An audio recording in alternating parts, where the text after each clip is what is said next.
সম্মানিত উপস্থিতি, আসসালামু আলাইকুম। আজকে আমাদের উন্মুক্ত আলোচনার বিষয় ইসরায়েল ফিলিস্তিন দ্বন্দ্ব, ইতিহাস, বর্তমান প্রেক্ষাপট, জাতিসংঘ এবং মুসলিম দেশগুলোর ভূমিকা এবং আমাদের করণীয়। শুরুতেই আমি একটি ভালো সংবাদ দিয়ে রাখি, আপনারা অলরেডি জানেন। এটা হচ্ছে শুক্রবার থেকেই আসলে যুদ্ধবিরতি আরম্ভ হয়েছে, তবে এই যুদ্ধবিরতি আসলে কতটা কার্যকর এটা আসলেই সন্দিহান। তো এই গত 11 দিনের সহিংসতায় এই যাবৎ 240 জন মানুষ নিহত হয়েছে, যার মধ্যে 232 জনই ফিলিস্তিনি এবং 1700 জন ফিলিস্তিনি আহত হয়েছেন। তো আমাদের আলোচনাকে আমরা দুই ধাপে সাজিয়েছি। প্রথম ধাপে আমাদের জাহেদ স্যার ওনার একটা প্রবন্ধ উনি উপস্থাপন করবে, আর এরপরে হচ্ছে যে ওই প্রবন্ধের আলোকে বা এই টপিকের আলোকে আমাদের অতিথিরা ওনাদের বক্তব্য পেশ করবে। দ্বিতীয় ধাপে আমাদের স্টুডেন্টরা এই দ্বন্দ্বের নেপথ্যে কিছু টার্ম আছে, কিছু বিষয় আছে, ওগুলো নিয়ে তারা আলোকপাত করবে এবং সর্বোপরি উপস্থিত যারা আছে তারা সবাই আমাদের আজকে আলোচনা নিয়ে তাদের নিজের নিজের মতামত পেশ করবে। তো শুরুতে আমি জাহিদ স্যারকে অনুরোধ করবো ওনার প্রবন্ধটি এখানে আলোকপাত করার জন্য। জাহিদ ভাই। আসসালামু আলাইকুম। আজকের উন্মুক্ত আলোচনায় সবাই উপস্থিত ব্রিটানিয়া বিশ্ববিদ্যালয়ের সিএসসি বিভাগের সম্মানিত সভাপতি জনাব মোজাম্মেল হক স্যার, অত্র বিভাগের সম্মানিত শিক্ষকবৃন্দ, আলোচনার সঞ্চালক জনাব জাহিদুর রহমান স্যার, উপস্থিত শিক্ষার্থীবৃন্দের জানাই প্রাণঢালা শুভেচ্ছা এবং শুভ সন্ধ্যা। মিডিয়ার কল্যাণে ইসরায়েল ফিলিস্তিন সংঘাত সম্পর্কে জানতে গিয়ে কিছু ব্যাপার অনুধাবন করতে পারলাম। তা হচ্ছে নিঃসন্দেহে এই ধরনের সংঘাত হচ্ছে আসলে একপাক্ষিক সংঘাত, দ্বিতীয় অসম শক্তির মধ্যে সংঘাত, শোষকের সাথে শোষিতের সংঘাত। শোষক রাষ্ট্র আসলে ইসরায়েল শক্তিমত্তায় এত দানবীয় হয়ে গেছে যে ফিলিস্তিন, যাদের সম্বল হচ্ছে এই পাটখেল, তাদের সাথে মোকাবেলা করার মতো শক্তি আসলে ফিলিস্তিনিদের নেই। ফলে সংঘাতটি একপাক্ষিক হতে বাধ্য। তো ফিলিস্তিনিদের উপর ইসরায়েলের যে আগ্রাসন বা ইসরায়েলের এত শক্তি প্রাপ্তি, এগুলো আসলে কিভাবে হলো, বা বিশ্ব কেন উন্নত দেশগুলো বা যেমন আমরা বলি ইউনাইটেড স্টেটস বা আমেরিকা, তারপর পশ্চিমা দেশগুলো, অন্যান্য ইউরোপিয়ান দেশগুলো কেন ইসরায়েলের পক্ষ নিচ্ছে, সে বিষয়ে জানতে হলে আমাদেরকে আসলে এর পেছনে ইতিহাসটা জানতে হবে। ইসরায়েল রাষ্ট্র গঠন হওয়ার ইতিহাস, আসলে ইসরায়েল রাষ্ট্র গঠন হওয়ার ইতিহাস হচ্ছে ইহুদিদের ইতিহাস। কারণ ইসরায়েল একটা ধর্মতান্ত্রিক দেশ, যেখানে যদিও গণতান্ত্রিক বলা হয়, আসলে এটা হচ্ছে জায়নিস্ট কান্ট্রি। তো আমি স্লাইডটা শেয়ার করি। জিউস কমিউনিটির উপর কেন আসলে খ্রিস্টানদের এত ঘৃণা, বা মুসলিম কমিউনিটিরা কেন জিউস কমিউনিটির উপর একটা ঘৃণা পোষণ করে, সেটা আমরা জানতে হলে আসলে 1000 বছর আগে ফিরে যেতে হবে। একথা বিশ্বাস করা হয় যে আসলে ঈসা আলাইহিস সালাম অর্থাৎ যীশু খ্রিস্ট, পিস বি আপন হিম, জিউস ফ্যামিলিতে জন্মগ্রহণ করছিলেন। তো জিউসদের একটা বৈশিষ্ট্য, তারা সব বিষয়ে প্রশ্ন করে, বিশ্বাস করতে চায় না। তারা ওই যে প্রফেসি, যীশু খ্রিস্টের প্রফেসিকে তারা অস্বীকার করে এবং তারপর বিভিন্ন বিশ্বদাগার বা বিরুদ্ধ আচরণ করতে থাকে যীশু খ্রিস্টের বিরুদ্ধে। আর খ্রিস্টানরা বিশ্বাস করে যে আসলে যে যীশু খ্রিস্টকে ক্রুসিফাই করার পেছনে ষড়যন্ত্র এটি ছিল ইহুদিরা। অর্থাৎ যদিও মুসলিমরা বিশ্বাস করে যীশু খ্রিস্টকে ক্রুশবিদ্ধ করা হয়নি, তবুও খ্রিস্টানদের বিশ্বাস অনুযায়ী বলতেছি যে তারা বিশ্বাস করে যে জিউরা যীশু খ্রিস্টকে ক্রুশবিদ্ধ করেছিল। সেখান থেকে ইহুদিদের প্রতি খ্রিস্টানদের একটা ঘৃণার জন্ম হতে থাকে। তো যখন আস্তে আস্তে খ্রিস্টান ধর্ম প্রচার হতে থাকে, রোমান শাসকরা যখন খ্রিস্ট ধর্ম গ্রহণ করতে থাকে, তখন ইসরায়েল যে মানে ইহুদিদের একটা পবিত্র ভূমি ছিল, কিংডম অফ ইসরায়েল নামে পরিচিত ছিল, এটা এনসিয়েন্ট ম্যাপ। সেখানে থেকে তাদেরকে রোমান শাসকরা বিতাড়িত করতে থাকে এবং তারা ইউরোপের বিভিন্ন দেশে নির্বাসন হতে থাকে। ইউরোপের বিভিন্ন দেশ এবং আরো অনেক দেশে তারা দলে দলে মাইগ্রেট হতে থাকে এবং তারা একটা সবসময় একটা স্বপ্ন পোষণ করে, তারা যে কোনো সময় বা সুযোগ পেলে তারা তাদের যে জেরুজালেম, ওখানে তারা তাদের বসতি স্থাপন করবে। এখন পরবর্তীতে বিভিন্ন ভূ রাজনৈতিক প্রভাব এবং আরো অনেক প্রভাব দুই দলের শক্তি মত অর্জন করতে থাকে এবং তাদের মধ্যে খ্রিস্টানদের সাথে ইহুদিদের ক্রুসেড ওয়ার হয়, যেখানে যেটা ধর্মযুদ্ধের নামে পরিচিত। এখানে ইহুদিদের দলে দলে খ্রিস্টানরা হত্যা করে এবং ইহুদিদের সংখ্যা কমতে থাকে। তো পৃথিবীর যে জায়গায় ইহুদিরা যায়, সেখানে আসলে তারা এই যে খ্রিস্টান ধর্ম যখন খুব বেশি প্রচলিত হচ্ছিল বিভিন্ন অঞ্চলে, তখন ইহুদিদের মানে বেঁচে থাকাটা আসলে সমস্যা হয়ে দাঁড়িয়েছিল। তাদের উপর এই যে খ্রিস্টানদের একটা বিশ্বকার কিলার অফ ক্রাইস্ট বলা হয় তাদেরকে, এবং তাদের এই যে খ্রিস্টানরা ক্রুসেডের মধ্যে অনেক যেহেতু ইহুদিদের হত্যা করতে থাকে, পরবর্তীতে তারা একটা শঙ্কায় পড়ে যায়। তারা চিন্তা করতে থাকে যে তাদের একটা আলাদা রাষ্ট্র হওয়া উচিত কিনা, যেখানে তাদের অধিকার থাকবে, শুধু তাদের আর কেউ বিষয়াকার করতে পারবে না। তাছাড়া যখন ইসলাম ধর্ম প্রচার এবং প্রসার হতে থাকে, তখন জিউসরা আরব ভূখণ্ডে থাকতে ইচ্ছা পোষণ করে না, কারণ তারা ইসলামিক রুলে আন্ডারে থাকতে চায় না। ফলে আরব ভূখণ্ড থেকেও তারা সরে যেতে থাকে।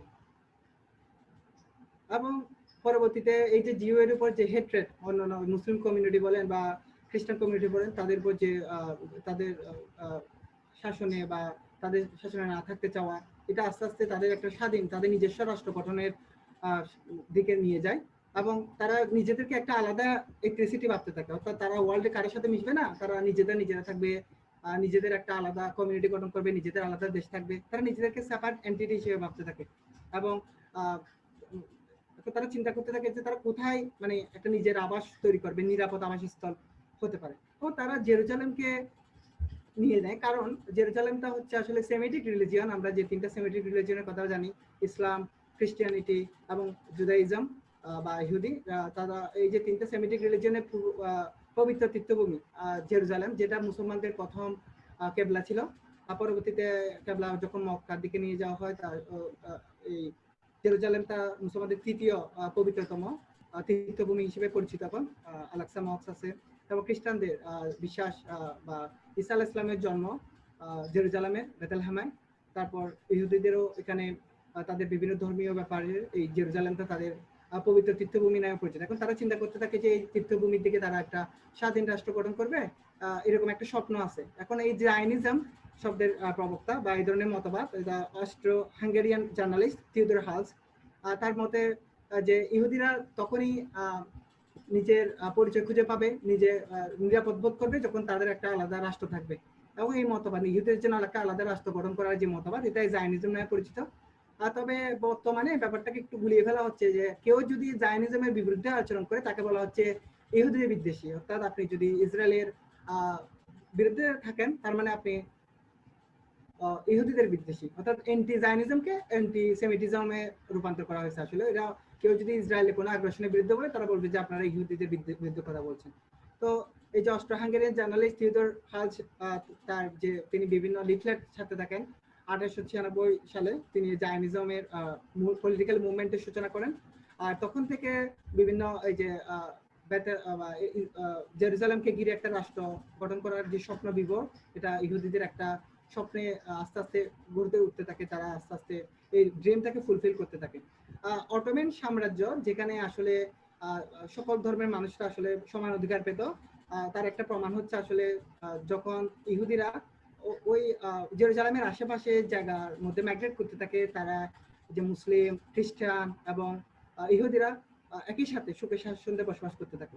কিন্তু আমরা যখন ওয়ার্ল্ড ওয়ার ওয়ানের দিকে যাই, তখন এখানে একটা ব্রিটিশরা তাদের একটা চাল চালে এসে তা হচ্ছে কি, মানে তারা ফ্রান্সের সাথে একটা গোপন চুক্তিতে যায়, যেখানে বলা হচ্ছে যে আমরা মধ্যপ্রাচ্য বা মিডল ইস্টকে আমরা ভাগ করে নেব, মানে শাসনটা করব। কিন্তু তারা আরবদের বলে, অর্থাৎ ফিলিস্তিনিদের বলে যে আমরা, হ্যালো শোনা যাচ্ছে? তারা ফিলিস্তিনিদের বলে যে মানে আমরা তোমাদেরকে একটা ইউনিফাইড আরব নেশন দেব, যদি তোমরা অটোম্যান সাম্রাজ্যের বিরুদ্ধে অস্ত্র ধারণ করো বা আমাদের পক্ষে যুদ্ধ করো। আবার ইহুদিদের বলে যে আমরা তোমাদেরকে একটা স্বাধীন রাষ্ট্র দেব, মানে তোমাদের এই যে ফিলিস্তিনের পাশে একটা রাষ্ট্র গঠন করার সুযোগ দেব, যদি তোমরা অটোম্যান সাম্রাজ্যের বিরুদ্ধে যুদ্ধ ধারণ করো। এখন ইহুদিদেরকে দলে আনার কারণ হচ্ছে তৎকালীন ইউএসএ তে মানে পলিটিক্যাল বিভিন্ন গুরুত্বপূর্ণ জায়গার মধ্যে ইহুদিরা ছিল। এখন তাদেরকে খুশি করার জন্য আসলে বলা হচ্ছে যে তোমাদের প্যালেস্টাইনের পাশে বা প্যালেস্টাইনের ভিতরে তোমাদেরকে একটা ইহুদি রাষ্ট্র দেবো, যেখানে তোমরা অনেকদিন ধরে স্বপ্ন দেখতেছিলে। তো সেটা তাদেরকে আশা দেওয়া হয়। কিন্তু ব্রিটিশরা সবাইবশত যখন ওয়ার্ল্ড ওয়ার ওয়ান শেষ হয়, তাদের এই যে কথা দেওয়া এটা পালন করেনি, এবং তারা তাদের আগের চুক্তির মতো ফ্রান্স এবং ব্রিটিশরা মিলে এই মধ্যপ্রাচ্য ভূখণ্ডকে তারা ভাগ করে নেয় এবং তারা শাসন করতে থাকে।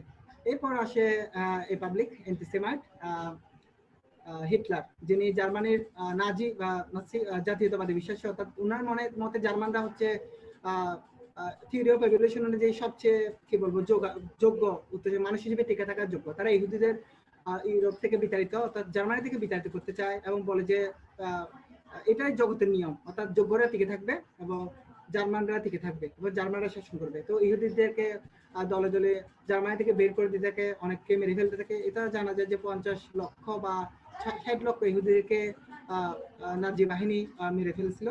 তো ইউরোপের বিভিন্ন দেশে যখন ইহুদি বিদ্বেষ চরম মাত্রায় রূপ নিচ্ছিল দ্বিতীয় বিশ্বযুদ্ধের প্রাককালে, এবং জার্মানি থেকে যখন ইহুদিরা দলে দলে বিতাড়িত হচ্ছিল, তখন তারা প্যালেস্তাইনের দিকে আসতে থাকে। প্যালেস্তাইনের যে ওই জায়গাটা ছিল, প্যালেস্তাইনের অনেক খালি জায়গা পড়েছিল, ওখানে আসতে থাকে। তো ফিলিস্তিনি তো আগের ওরা এনসিয়েন্ট ওখানকার বাপ দাদা তাদের 14 পুরুষ ওখানকার ছিল, তারা প্যালেস্তাইনবাসী নামে ছিল, কেউ আরো মুসলিম ছিল, তারা খ্রিস্টান ছিল। কিন্তু যখন ইহুদিরা আসতে থাকে তখন ব্রিটিশরা প্রথমে বাধা দেয়, মানে জার্মানি বা ইউরোপ থেকে যখন ইহুদিরা মাইগ্রেট করতে থাকে 1918 থেকে 1948 সালের মধ্যে, তখন এই ব্রিটিশরা বাধা দেয়। পরবর্তীতে এটা দেখি জিউসরা একটা পলিটিক্যাল মুভমেন্টে নিয়ে আসে। এটা ওরা বলে যে আমরা আমাদের জিউস কমিউনিটিকে এই ভূখণ্ডে আনবো, এবং এইটা দেখে দেখি প্যালেস্টাইন ন্যাশনালিস্ট এবং ইসরায়েল ন্যাশনালিস্ট মুভমেন্ট শুরু হয়। এবং পরবর্তীতে তারা জিউরের স্বপ্ন দেখতে থাকে একটা স্বাধীন প্যালেস্টাইন মানে জিউ রাষ্ট্র বা যেটা ইসরায়েল নামকরণ করা হয়, এবং প্যালেস্টাইনরা বলে যে আমরা একটা আলাদা রাষ্ট্র গঠন করব। তো এইটার যখন একটা ব্যাপার ঘটতেছিল তখন ব্রিটিশ তাদের সব চালটাই ছেলে গেল, মানে 1948 সালে ব্রিটিশরা বলছে তোমরা তোমাদের ঝামেলা নিয়ে থাকো, তোমরা জিও স্টেট বানাও, তোমরা প্যালেস্টাইন স্টেট বানাও, আমরা থাকবো না, আমরা চলে যাচ্ছি। তখন তারা তাদের হাতে দিয়ে চলে যায়, মানে একটা কি বলবো কেওস অবস্থা সৃষ্টি হয়। তখন ইউএন আর ব্রিটিশরা মিলে বলে যে হ্যাঁ একটা দেশ ভাগ করে যায়, যেখানে জিও এবং প্যালেস্টাইনের যে আলাদা দুটো রাষ্ট্র হবে, এবং তাদের এইভাবে দেশটাকে ভাগ করে। তো যেখানে প্রায় পাতা কালার বা গ্রিন কালার যেটা দেখছেন হালকা গ্রিন কালার, এটা হচ্ছে জিও স্টেট ছিল, আর একটু রেড কালার সেটা হচ্ছে প্যালেস্টাইন। আর এখানে জেরুজালেমটা যেহেতু 3 ধর্মের মানুষের জন্য পবিত্র জায়গা, এটা ইন্টারন্যাশনাল সিটিতে বা ইন্টারন্যাশনালি এটা পরিচালিত হবে বা এটা এখানে শাসন চলবে। এখন এটা আরবরা মানে না, কারণ মানে না যে তারা বলে যেটা তো আমাদের ভূখণ্ড, আমাদের ভূখণ্ডকে কেন জিওরা তাদের আলাদা রাষ্ট্র গঠন করবে। এটা হয়তো ভুল বা তাদের ন্যায্য দাবি ছিল, কিন্তু আসলে তারা অনুধাবন করতে পারে না যে জিওরা কত শক্তিশালী বা শক্তি সঞ্চয় করেছিল। তারা বুঝতে না পারে প্রথম আরব ইসরায়েল ওয়ারে জড়িয়ে পড়ে, এবং এই ওয়ার 1 বছর স্থায়ী ছিল। এবং এই যে ইউএন যে প্ল্যানটা দিছিল দুটা রাষ্ট্র ভাগ করার বা টু স্টেট সলিউশন, এই সলিউশনটা তো আরবরা যেহেতু মেনে নেয় নাই, ইসরায়েলও মানে নাই, তখন তারা আরো এক্সটেন্ড করতে থাকে। অর্থাৎ প্রথম আরব ওয়ার্ল্ডের পর ম্যাপের অবস্থা হয়ে যায় এই, অর্থাৎ যেখানে গাজার দিকে যে অঞ্চলটা ছিল সেটাও চলে যায়, এবং অনেক অংশ যে হাইফা, তারপর এই যে ওয়েস্ট ব্যাংক এর কিছু অংশ নিয়ে নেয়, এবং আমাদের গাজা স্ট্রিপের কিছু অংশ নিয়ে নেয় মিশর বা ইজিপ্ট, আর ওয়েস্ট ব্যাংকের কিছু অংশ নিয়ে নেয় জর্দান। ফলে ফিলিস্তিনিতে কোনো ভূখণ্ডই নেই আর, অর্থাৎ এখানে জর্দানের কিছু অংশ, ওয়েস্ট ব্যাংক কিছু অংশ চলে যায় জর্দানের কাছে, এবং গাজার কিছু অংশ চলে যায় সিনাই। আর ইসরায়েল তারা যে একটা আলাদা রাষ্ট্র, এটার জন্য ওয়ার্ল্ডের চারদিকে চেষ্টা চালাতে থাকে স্বীকৃতির জন্য। এবং পরবর্তীতে টাইমলাইন একটু যদি বলি, 1964 সালে ফিলিস্তিনিদের একটা পিএলও অর্গানাইজেশন গঠন হয়, যাদের উদ্দেশ্য হচ্ছে ফিলিস্তিন যারা রিফিউজিদের নিয়ে, অর্থাৎ আরব রিফিউজিদের নিয়ে এটা গঠিত হয়েছিল। তারা চাচ্ছিল তাদের স্বাধীন রাষ্ট্রটা। এবং 1973 সালে আমরা এখানে তৃতীয় আরব ওয়ার্ল্ড ওয়ার হয়, সেখানে দ্বিতীয় আরব ওয়ার্ল্ড ওয়ারে আসলে যে সিনাই উপত্যকা, হ্যাঁ দ্বিতীয় আরব ওয়ার্ল্ডের যে সিনাই উপত্যকা চলে গেছিল ইসরায়েল, ইজিপ্ট থেকে ইসরায়েল কেড়ে নিয়েছিল, সেটা পরবর্তীতে 1973 সালে এরপরে অর্থাৎ 1979 সালে যখন ইজিপ্ট ইসরায়েলকে দেশ হিসেবে রিকগনিশন দেয় তখন ফিরিয়ে দেয়। পরবর্তীতে 1993 সালে অসলো অ্যাকর্ড হয়, যেটা ইসরায়েল এবং ফিলিস্তিনিদের মধ্যে একটা সুসম্পর্ক স্থাপন করার একটা প্রয়াস ছিল, যেখানে ইসরায়েল ফিলিস্তিনকে স্বীকৃতি দেয়, ফিলিস্তিন ইসরায়েলকে স্বীকৃতি দেবে, এরকম একটা মুভমেন্ট বা একট চুক্তি হয়েছিল। আর পরবর্তীতে হামাস যখন ফর্ম হয়, হামাস বলে যে না, মানে আসলে ইসরায়েলের সাথে চুক্তি করার কিছু না, আমরা এটা আমাদের এই ভূখণ্ড, আমরা সেটা নেব। তো পরবর্তীতে যখন 1993 সালে যে অসলো অ্যাকর্ড, এটা যখন মানে চুক্তিটা আসলে আদত কোনো ফলপ্রসূ না হয়, পরবর্তীতে ওয়েস্ট ব্যাংকের বিভিন্ন জায়গায় সেটেলমেন্টের নামে ইসরায়েল যেটা ফিলিস্তিনিদের জন্য বরাদ্দ ছিল 1947 সালের ইউএন প্ল্যান অনুযায়ী সেটা ভোগ করতে থাকে, যেটা সেটেলমেন্ট নামে পরিচিত, যেখানে ইহুদিদের জন্য আলাদা আবাস হয়। পরবর্তীতে বর্তমান এই যে ওয়েস্ট ব্যাংকের বিভিন্ন জায়গা ভোগ দখল, এর প্রতিবাদ করতে গিয়ে আসলে নানা সময় ফিলিস্তিনবাসী এবং ইসরায়েল তারা যুদ্ধে নেমে পড়ে, এবং বর্তমানে যে অবস্থাটা সেটা চিত্রে দেখা যাচ্ছে। মানে আসলে ফিলিস্তিনের অনেক সিভিল মানুষ যারা যুদ্ধের জড়িত হতে চাচ্ছিল না, শিশু, নারী, তারা অনেক প্রাণ দেয় আর কি। তো এটাই ছিল আমার ধন্যবাদ জাহিদ ভাইকে ওনার সুন্দর প্রবন্ধ উপস্থাপনের জন্য। তো বক্তব্যের এই পর্যায়ে আমি চাচ্ছি আমাদের কলিগ এবং আমাদের ভার্সিটির অ্যাসিস্ট্যান্ট এক্সাম কন্ট্রোলার সজীব ভাই, আপনি কিছু বলেন। জি, আসসালামু আলাইকুম। সবাই শুনতে পাচ্ছেন? জি, শোনা যাচ্ছে। আমি আসলে পার্টিকুলার একটা টপিকসের উপরে আলোচনা করব। আমাদের জাহিদ ভাই আলহামদুলিল্লাহ ব্রডলি ইনফরমেটিভ উনি যে প্রেজেন্টেশন করলো, খুবই ভালো প্রেজেন্টেশন ছিল। এখানে উনি মূলত হিস্ট্রি গুলো তুলে ধরছে। তো আমি প্রথমে ধন্যবাদ জানাচ্ছি আমাদের আজকের এই অনুষ্ঠানের, আজকের এই আপনার পর্বের বা সেশনের চেয়ারপারসনকে, ডিপার্টমেন্টের চেয়ারম্যান, তারপরে সঞ্চালক আলহামদুলিল্লাহ খুব চমৎকার করছে। যারা পার্টিসিপেট করছে আমাদের স্টুডেন্ট, সবাইকে ধন্যবাদ এবং স্বাগতম জানিয়ে শুরু করছে।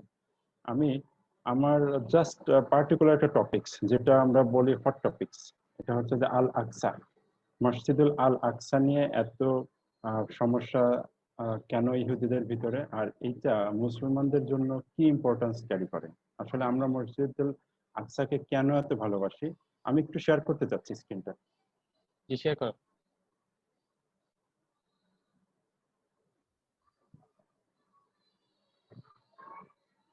শেয়ার কি হয়েছে? জি জি, স্ক্রিন দেখা যাচ্ছে আমার? দেখা যাচ্ছে।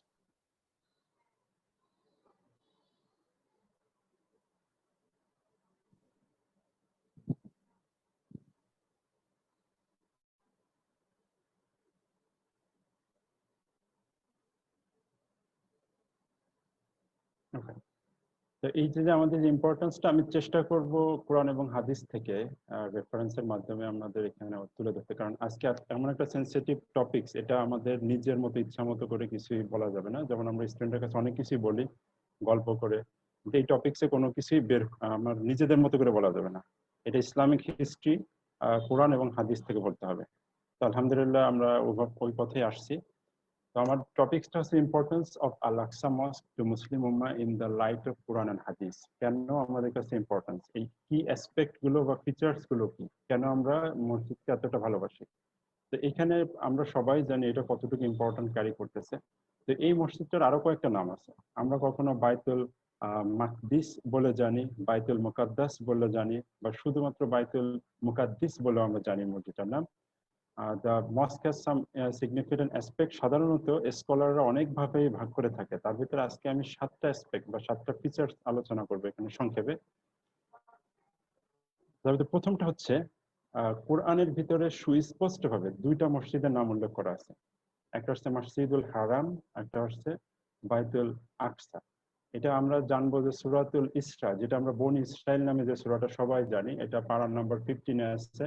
আর সূরা নাম্বার 17, আয়াত নাম্বার 1, এটা মাক্কিতে অবতীর্ণ হয়েছে সূরাটা। এখানে কিন্তু যদি আমরা খেয়াল করে দেখি যে স্পষ্ট এখানে আল্লাহ পাক বলে দিচ্ছে যে জাস্ট এখান থেকে আমরা দেখি হারামি ইলাল মসজিদিল আকসা, অর্থাৎ হারাম থেকে আকসাতে আমাদের প্রিয় নবী সাল্লাল্লাহু আলাইহি সাল্লামকে যখন আল্লাহ পাক মেরাজ বা ইসরা করালো, তখন তার প্রথম স্টেশনটা ছিল হারাম থেকে মসজিদুল আকসা। তার মানে এই মসজিদটা হচ্ছে আল্লাহরই জাস্টিফাইড এবং মেনশন একটা মসজিদ, যেটা এটার ভিতরে কোনো মিথ্যা বলে কিছু নেই।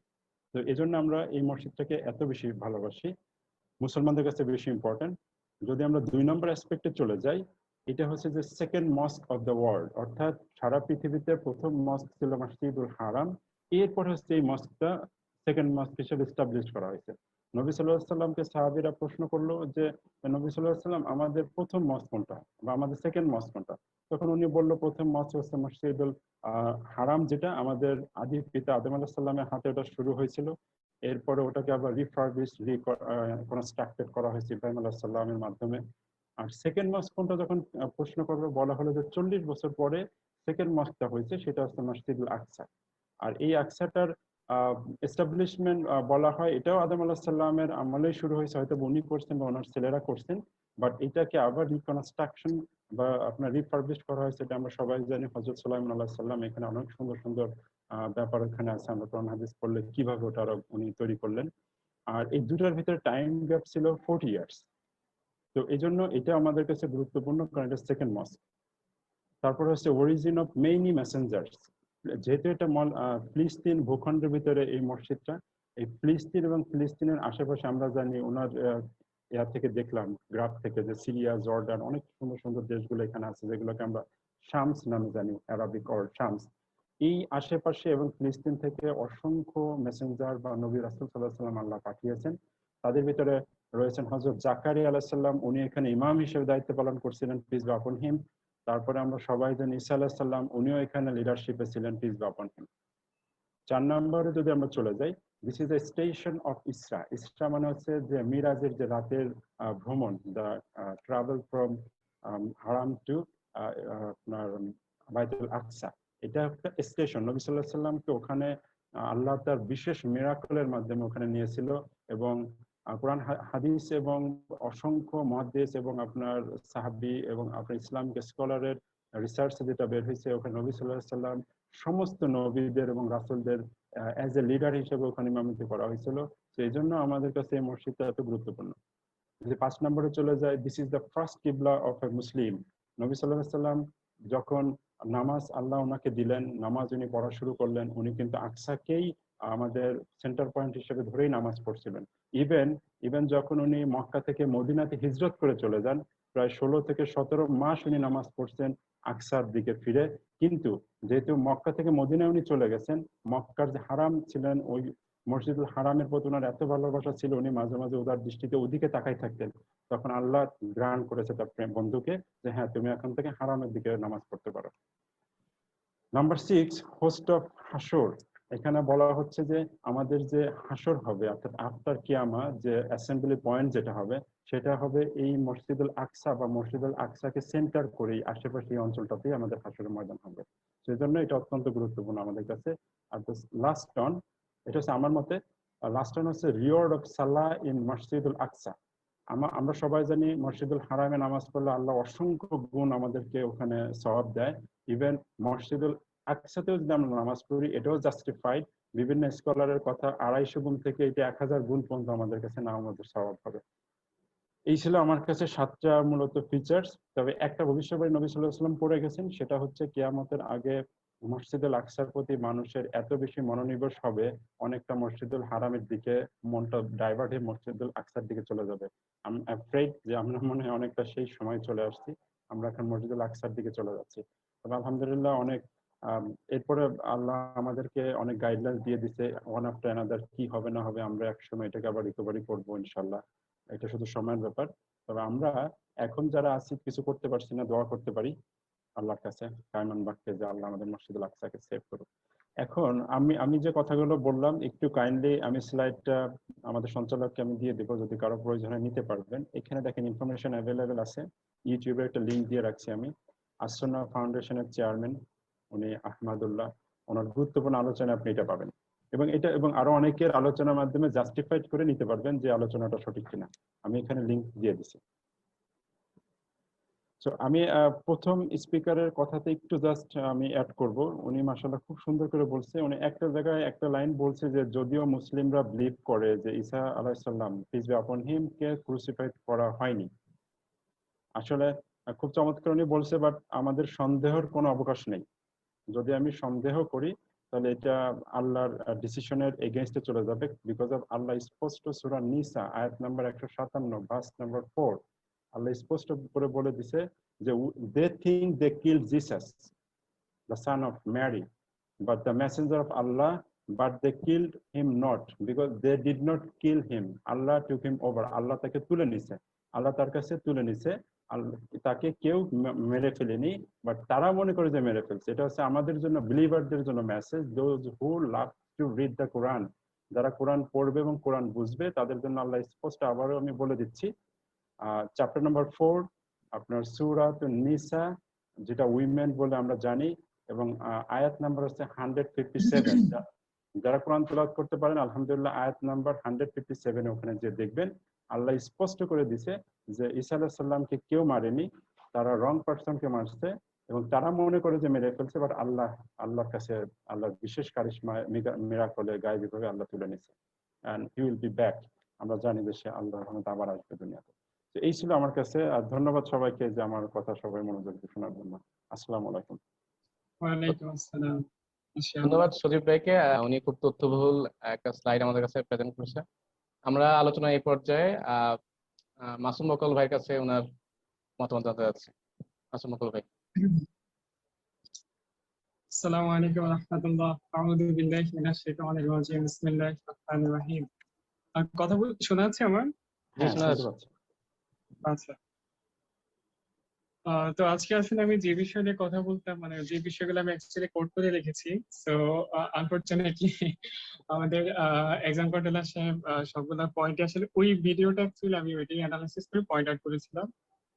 সো এর দ্বারা আমি একটা আসলে জিনিস বুঝতে পারছি যে অ্যাকচুয়ালি যারা কোরআন হাদিস অ্যানালাইসিস করে অথবা যারা কোরআনকে ভালোবাসে বা হাদিসকে ভালোবাসে এবং নবীর ওয়ারিস আলেমদেরকে যারা ভালোবাসে, তাদের যে জ্ঞান চর্চা আছে সেটার সাথে মিলিয়ে যারা জ্ঞান চর্চা করতে চায়, আল্লাহ তাদের সবার সাথে একসাথে যেন আমাদের মহব্বতটা আরো বাড়িয়ে দেয়। তো আমি সজীব ভাইকে অত্যন্ত ধন্যবাদ জানাচ্ছি যে আসলে ওনার যে রিসার্চ প্লাস হচ্ছে এইভাবে কোট করা এবং কোরআন থেকে আয়াতগুলি স্পষ্ট ভাবে বলে দেওয়া।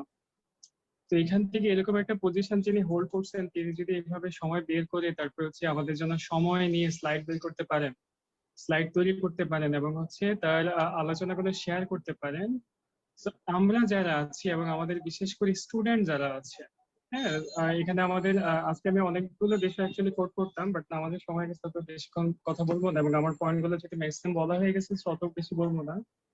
বাট আমাদের যাদের উদ্দেশ্যে আজকে এই কথাটা বলার দরকার, তাদের উদ্দেশ্যে আমাদের এক্সাম কন্ট্রোলার সাহেব থেকে অ্যাকচুয়ালি অনেক কিছু শিক্ষার আছে।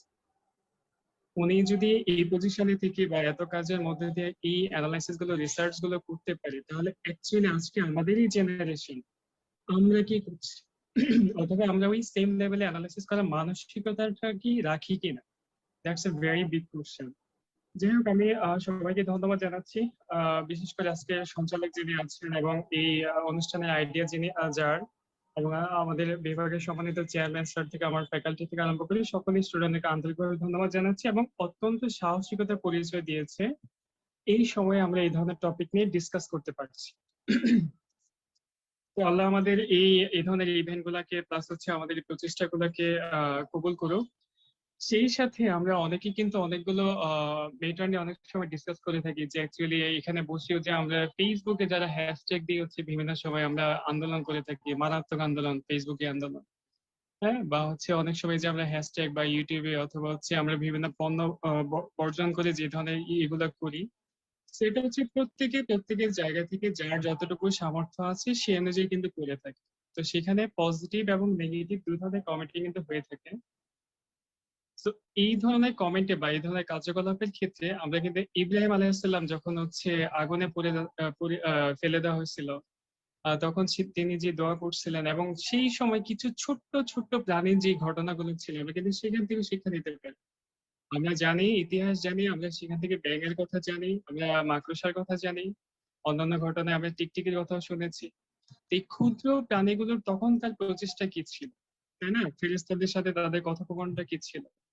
তো আমাদের প্রচেষ্টা যত ছোট হোক না কেন বা আমাদের অবদানটা যত ছোট হোক না কেন, আমরা চেষ্টা করব সত্যের পথে থাকার জন্য। এটা হচ্ছে সবচেয়ে ইম্পর্টেন্ট। সজীবের লাস্ট যেটা কমেন্ট করছিল, এখানে অনেকগুলো বিষয় আসলে, জিনিসগুলো আসলে হিস্টোরি দেখলে হবে না, হিস্টোরিতে আসলে যারা লেখে আসলে চেঞ্জ হয়ে যায়। এক একটা সময় এক একটা, অথবা আমরা দেখা গেছে একটা ইতিহাস হতে বা 100 বছর পরে যে আমরা জানতে পারি যে অ্যাকচুয়ালি কি হচ্ছিল। ইভেন আমরা কিন্তু জানি না যে এই মহামারী বা এরকম অনেক অনেক ইভেন্ট আছে, এগুলো 100 বছর আগের বা 50 বছর আগের বা 30 বছর আগের টিপ নেয়, অর্থাৎ স্টেজ কিন্তু তৈরি করা। সেই যে বিশ্বযুদ্ধের কথা বললেন, বা প্রথম বিশ্বযুদ্ধ, আমাদের প্রথম বক্তা যিনি ছিলেন, দ্বিতীয় বিশ্বযুদ্ধ, সেখানে আমরা অনেক ঘটনা শুনছি। সবগুলাই কিন্তু হচ্ছে এমনি এমনি হয়ে যায় না, এখানে একজন কিন্তু মাস্টার মাইন্ড আছে প্রত্যেকটা ইভেন্ট। আমার কথা শোনা যাচ্ছে তো না? হ্যাঁ, শোনা যাচ্ছে। ইচ অ্যান্ড এভরি ইভেন্টের পিছনে কিন্তু একটা মাস্টার মাইন্ড আছে, বাট আনফরচুনেটলি আমরা কিন্তু আসলে ওগুলো নিয়ে অ্যানালাইসিস করতে পারি না। এটা হচ্ছে সবচেয়ে বড় প্রবলেম। তো আমাদের সজীব ভাই লাস্টে যে পয়েন্ট উনি কোট করছেন, সেটা হলো যে নবীজি সাল্লাল্লাহু আলাইহি ওয়াসাল্লাম বলেছেন, এমন একটা সময় আসবে মানুষ যখন জীবনের সবকিছু দিয়ে মসজিদুল আকসা যেটাকে আমরা বা বাইতুল মুকাদ্দাস যে প্লেসটার কাছে আমরা বলছি, সেটার কাছে আসতে চাইবে। অর্থাৎ আমাদের ইম্পর্টেন্সটা সেখানে বেড়ে যাবে। এখানে আরেকটা হাদিস আসছে, সম্ভবত আবু দাউদের হাদিস। তো একটা যুদ্ধ হবে, হ্যাঁ, একটা মালহামা, এটা হাদিসের ভাষায় বা এখানে এই কথাটা মালহামা, মানে এটা একটা বড় যুদ্ধ হবে। আর ওই যুদ্ধটা ততদিন পর্যন্ত হবে না যতদিন পর্যন্ত মদিনার গুরুত্ব কমতে থাকবে এবং জেরুজালেমের গুরুত্ব হচ্ছে বাড়তে থাকবে। তো আজকে আমরা দেখতে পাচ্ছি জেরুজালেম বা এই জায়গাটাকে কেন্দ্র করে আজকে যত ঘটনা, হ্যাঁ, আমরা সেই প্রথম বিশ্বযুদ্ধ বা তারা আমাদেরকে যারা 200 বছর ধরে আহ এখানে শোষণ করছে, সেই ব্রিটিশদের ঘটনা কিন্তু আমরা জানি। আমাদের কিন্তু ইতিহাস পর্যালোচনা করতে হবে, এবং জাহিদ ভাই অনেক কিছু করছেন, তাকে ধন্যবাদ জানাচ্ছি। তো সেইখানে হচ্ছে দেখা যাচ্ছে যে একটা সময় কিন্তু ব্রিটিশদের একদম আমাদের পলিটিক্স থেকে, ব্যাংকিং সেক্টর থেকে, ইকোনমিক থেকে আরম্ভ করে each and every sector was control by that government, British government. এরপরে একটা সময় এসে তারা কিন্তু এই তাদের যে রুলিং যে পাওয়ারটা ছিল সেটা কিন্তু ফল ডাউন করলো। হ্যাঁ, 1948 বা তার পরের দশক কিন্তু দেখা যাচ্ছে নতুন একটা রুলিং পাওয়ার চলে আসলো। হ্যাঁ, তো তখন দেখলাম যে আমরা এই যে আমেরিকা তখন আবার রুলিং এজেন্ট হিসেবে পৃথিবীর মধ্যে আসছে। এখন পুরো এই 70 বছর ধরে কিন্তু তারা হচ্ছে পুরো পৃথিবীকে কর্তৃত্ব করছে।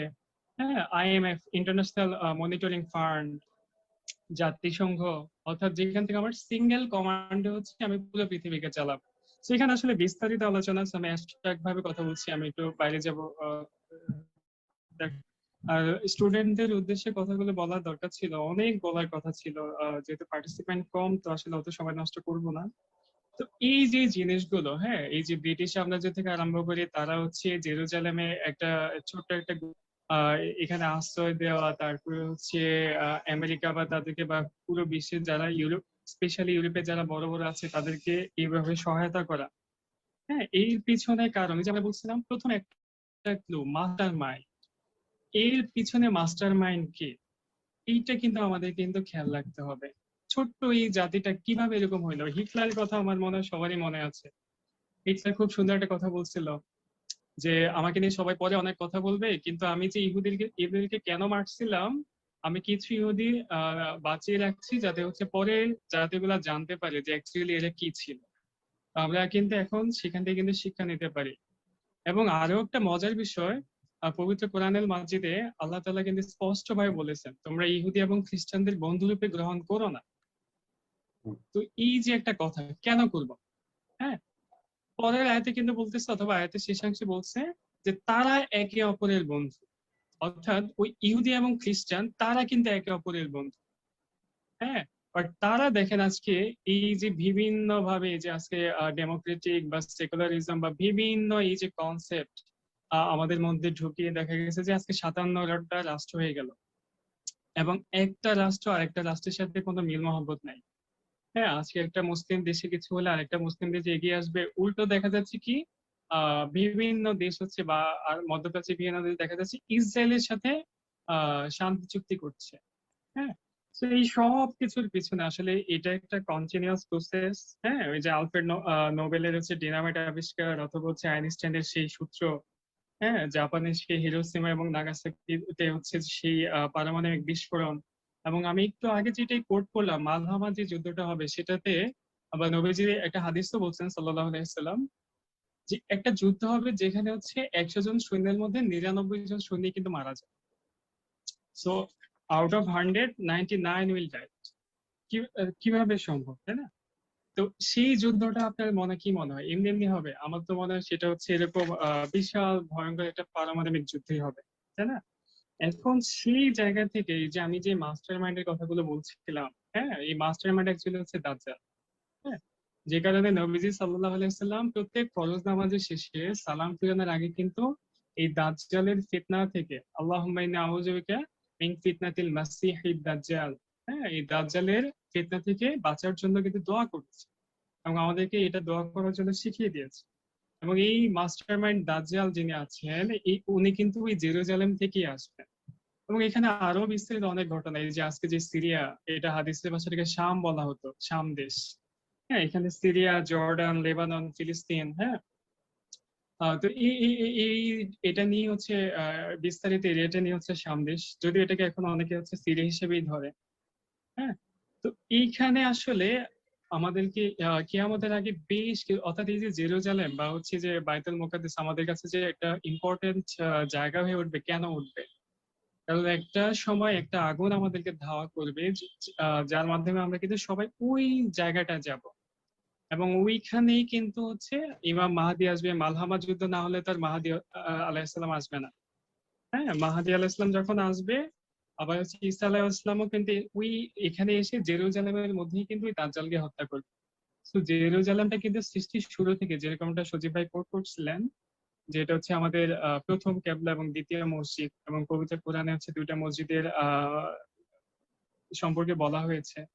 তো এই জন্য হচ্ছে এই জায়গাগুলো আমাদের জন্য কিন্তু হিস্টোরিক্যালি ইম্পর্টেন্ট, এবং হচ্ছে ইন ফিউচার অথবা হচ্ছে আমাদের পরের যে জীবন, সেখানেও কিন্তু এই জায়গাটা কিন্তু অত্যন্ত গুরুত্ব বহন করে। এখন আমরা এজ এ মুসলিম অ্যাকচুয়ালি আমরা এই ধরনের অ্যানালিসিস করছি কিনা, বা আসলে আমরা আমাদের নিজেদের নিয়ে ভাবছি কিনা, হ্যাঁ, সেই মাস্টার মাইন্ড যারা হচ্ছে স্বর্ণ এবং রূপা, হ্যাঁ, এই জিনিসটা হচ্ছে তারা জমা রাখছে, আর আমাদেরকে হচ্ছে টাকার অঙ্কে, মানে সরি কি বলে, কাগজের টাকা দিয়ে হচ্ছে এটাকে হচ্ছে আমাদেরকে বিলিভ করাচ্ছে। তো এখানে অনেক ধরনের মানি আবার অনেক ধরনের আছে। হ্যাঁ, এই টাকাটাকে বিভিন্ন ভাবে, এগুলো ইকোনমিক্স বা এই সাবজেক্ট গুলো যারা পড়ে তারা বলতে পারে। তো এইখান থেকে দেখেন একটা সময় আমরা এখন সবাই শহরমুখী হচ্ছি। হ্যাঁ, আমরা হচ্ছে জায়গা জমি বিক্রি করে দিয়ে একটা সময় এখানে চলে আসতেছি, বাট কিছু মানুষ, এই যে ইসরায়েল, গুটি সংখ্যক মানুষ, 1,40,00,000 সম্ভবত মানুষ, বা 1 কোটির আশেপাশে বা কম বেশি, তো এদের এত সম্পদ, এরা আজকে পুরো হচ্ছে বিশ্বকে কন্ট্রোল করছে। এবং আমার মনে হয় যে আস্তে আস্তে তারা কিন্তু এখন যেরকম আমেরিকা, সামনে কিন্তু ওরা কিন্তু এরকম রুলিং এজেন্ট হিসেবে কাজ করে, পুরো বিশ্বকে ওরা রুল করবে। তাহলে এই ছোট্ট একটা দেশের মধ্যে আপনি দেখবেন টেকনোলজিক্যাল জিনিস থেকে আরম্ভ করে, ব্যাংকিং সেক্টর থেকে আরম্ভ করে, শিল্প কারখানা যাই বলেন না কেন, সব জ্ঞান অর্জনের দিক থেকে, পুরো সব দিক থেকে। এবং পুরো বিশ্বের মধ্যে বড় যত জায়ান্ট কোম্পানি গুলো আছে, তাদের হচ্ছে দেখা যাচ্ছে যে ম্যাক্সিমাম ক্ষেত্রে হচ্ছে তাদের কিছু এই মানে প্রতিষ্ঠানটা ওইখানে একটা পার্ট রয়েছে। তো এটা কেন, তাই না? আবার জেরুজালেমকে হচ্ছে একটা স্বাধীন রাষ্ট্র হিসেবে ঘোষণা করে দেওয়া। হ্যাঁ, আবার হচ্ছে আমরা মাঝে মধ্যে হচ্ছে আবেগের বসে বলি যে আমেরিকা তো বা বাইডেন তো এটার পক্ষে বলছে না। বাইডেন তো বলবে না রে ভাই, আর এটা তো কোরআনে বলা আছে, তারা একে অপরের বন্ধু। অথবা বললেও আল্লাহ বলছে তারা খুব, তাদের এটা দেখে তোমরা কি বলে খুশি হয়েও না, কারণ তাদের ভিতরে কি আছে তারা খুব অল্পই প্রকাশ করে। এবং দেখা গেছে যে বললাম, তাদের প্ল্যান এতটুকু বা এত আসলে ডেপথ বা এত স্ট্র্যাটেজিক প্ল্যান, যেটা আমরা আসলে বুঝতেই পারি না। আমরা হচ্ছে 100 বছর পরে হচ্ছে সেটা হয়তো বুঝতে পারি, আচ্ছা প্ল্যান এটা ছিল, আমি আসলে ওই প্ল্যানের একটা পার্ট ছিল, আমি হয়তো ইউজ হয়ে গেছি। আজকে আমাদের দেখেন, আমাদের নাই কোনো পড়াশোনা। আমরা যদি আমাদের মাদ্রাসা সেক্টরের কথা বলি, তারা হচ্ছে একটা সাইডে যে অন্য সাইড গুলা নাই, কোনো ফিলোসফি, জিওগ্রাফিক্যাল পলিটিক্স নাই, ইকোনমিক্স নাই, পলিটিক্যাল সায়েন্স নাই, কোনো পড়াশোনা নাই। আবার আমরা যারা জেনারেল লাইনে আছি, তাদের কোনো কোরআন নাই, হাদিস নাই। ইভেন কোরআন হাদিস তো দূরের কথা, নামাজের ফরজ ওয়াজিবই তো আমরা জানি না। তো আসলে এই সবগুলা নিয়ে কিন্তু আমাদের ব্যালেন্স করতে হবে, আমাদের একটা কনস্ট্রাকটিভ এডুকেশনাল সিস্টেম তৈরি করতে হবে, যেখান থেকে আমরা কিন্তু সব ধরনের পড়াশোনা করে আজকে জ্ঞান বিজ্ঞানের এই যে আমরা আজকে উন্নতির যে চরম অবস্থা দেখতে পাচ্ছি, তার শুরুটা হয়েছিল কোথা থেকে, কারা ছিল? ইসলামের সেই মনীষীগুলো আজকে বের হচ্ছে না কেন, তাই না? আজকে আমরা ক্ষমতার লোভে অথবা হচ্ছে আমরা নিজ নিজ জায়গা থেকে হচ্ছে নিজে ভালো থাকলেই হয়, এই ধরনের কনসেপ্ট থেকে কিন্তু আজকে আমরা আলটিমেটলি ওই একটা বড় ক্ষতির দিকে কিন্তু চলে যাচ্ছি। তাদের মানে তাদের প্ল্যান গুলো আসলে এত সূক্ষ্ম, তারা টেকনোলজিক্যালি এমন জিনিসগুলো ধরে দিয়েছে আমাদেরকে, আর আমরা এত বোকা জাতি। এক ফেসবুক, এক ইউটিউব, অন্যান্য সোশ্যাল মিডিয়া, মানে আমাদের ব্রেইন বলতে অ্যাকচুয়ালি কিছু নাই, না আছে আমাদের অ্যানালাইটিক্যাল কোনো স্কিলস। সারাদিন আমরা ওই এরপরে হচ্ছে কি বলে পাবজি, সি কি জানি, ফায়ার, সরি নাম ভুলে গেছি। তো এই জিনিসগুলো খেলতে খেলতে আজকে আমাদের ঘাড় আর উপরের দিকে নেই, ঘাড় সবসময় নিচের দিকে আছে। অর্থাৎ আমরা মানুষ হিসেবে বা এই জাতি হিসেবে যাদের সবচেয়ে উপরে কথা ছিল, উপরে যাওয়ার কথা ছিল, তারা কিন্তু আজকে সবচেয়ে অসম্মানিত, নিপীড়িত সব জায়গায়। আজকে মুসলমানরা কিন্তু মার খাচ্ছে। হ্যাঁ, আল্লাহ কোরআনে বলছেন, তার আগে আরেকটা কথা বলি, মুকাদ্দিস মানে পবিত্র জায়গা। হ্যাঁ, এটা ইসরায়েল অ্যাকচুয়ালি দখল করতে পারবে না ইনশাআল্লাহ।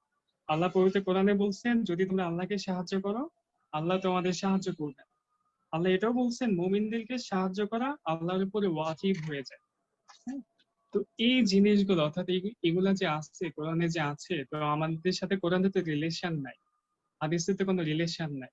এরপরে আমরা যেই হাদিস রিলেশন করি বা কোরআন যাই পড়ি, আমাদের বিজ্ঞানের কোনো চর্চা নাই। আপনি আজকে যদি এরকম ভাবে প্রযুক্তিতে বা অস্ত্রে সামরিক ভাবে আপনি যদি হচ্ছে ওই পর্যায়ে না যান, আপনি আপনি কিভাবে যুদ্ধ করবেন? আমরা আজকে একটা ভীত জাতিতে পরিণত হয়েছে, আমাদের সত্য কথা বলার সাহস নাই। হ্যাঁ, আমাদের লিডার গুলো আজকে চাকরির ভয়ে হচ্ছে কথা বলতে পারে না। আমরা এমন একটা পর্যায়ে আছি, শুধু লিডার না, যে কোনো পজিশন থেকে আমরা বলতেছি খারাপ সময়। আরে ভাই, কিসে খারাপ সময়? ইতিহাসের দিকে তাকাও, প্রত্যেকটা যুদ্ধের দিকে তারা কতজন ছিল, আর যার পক্ষে শত্রুদের বিরুদ্ধে যুদ্ধ করছিল, হ্যাঁ, তারা কতজন ছিল, তাদের কি অস্ত্র ছিল আর এদের কি অস্ত্র ছিল। আল্লাহ যে বলছে মুমিনদেরকে সাহায্য করা আল্লাহর উপর ওয়াজিব হয়ে যায়, যুগে যুগে ইতিহাস কি আমরা দেখি নাই? কিন্তু সেই ইমান কি আজকে আমাদের আছে? That's a very big question. Even ইমান আছে না নেই সেটাই তো আমরা জানি। কারণ ইমানের যে শাখা বা ইমান ভঙ্গের যে 10টা কারণ, কয়জন জানি আমরা? ইমানের 60টার অধিক শাখা। হ্যাঁ, এর একটা সুন্দর শাখা হচ্ছে লজ্জা বা হায়া। এটা একদম আমাদের মধ্যে নাই। এটা যদি থাকতো, একজন টিচারের সামনে স্টুডেন্ট কথা কিভাবে বলে, স্টুডেন্টের সামনে টিচার কিভাবে কথা বলে, হ্যাঁ, একজন আরেকজনের বিরুদ্ধে কথা বলা, অপমান করা, নিচু করা, এই জিনিসগুলা, যাই হোক, ওভারঅল হচ্ছে আসলে ওই যে বললাম মাস্টারমাইন্ড যিনি আছেন দাজ্জাল, তো এদের যারা অনুসারী, সেই ইহুদি নাসারা যারা আছেন, এরা কিন্তু আমাদের জীবনের উদ্দেশ্যটাই কিন্তু আমাদের চেঞ্জ করে দিয়েছেন। হ্যাঁ, আজকে যদি আমি আপনাদেরকে জিজ্ঞেস করি বা আমাকে জিজ্ঞেস করেন আমাদের জীবনের উদ্দেশ্য কি, কেউ কিন্তু বলবে না, কেউ বলবে না যে আমার জীবনের উদ্দেশ্য জান্নাত। কয়জন বলবে? আর বললে বলবে জঙ্গি। হ্যাঁ, তো কথাগুলো বলার সৎ সাহস থাকতে হবে, কিচ্ছু হবে না, ইনশাআল্লাহ আল্লাহ আছেন। হ্যাঁ, আর জীবনের উদ্দেশ্য আমাদের কি হয়ে গেছে এখন? একটা ভালো চাকরি করা, হ্যাঁ, বসের গোলামি করা, চাকরি করা, একটা ভালো বউ পাওয়া। হ্যাঁ, তো জীবনের উদ্দেশ্যটা আমাদের এরকম হয়ে গেছে। আমাদের শারীরিক শক্তি তো নাই রে ভাই, আমাদের শারীরিক শক্তি তো আমরা হারাই ফেলছি। আজকে আমরা মডার্ন জাতিতে পরিণত হয়েছি, যাদের ঘুম আসে না। হ্যাঁ, ওরা হচ্ছে শেষ রাত্রিতে ঘুমাচ্ছে, 2টা 3টা নাকি ঘুমাচ্ছে। হ্যাঁ, অথচ আমাদের শারীরিক শক্তি আর হচ্ছে আমাদের আগের যে প্রজন্মটা ছিল, আগের জেনারেশনটা যদি দেখেন, ওদের সাথে আমরা এখনো পারবো না। হ্যাঁ, আমাদের খাবারটা দেখেন, আমরা খাবারের মধ্যে খাচ্ছি হচ্ছে সব পয়জন।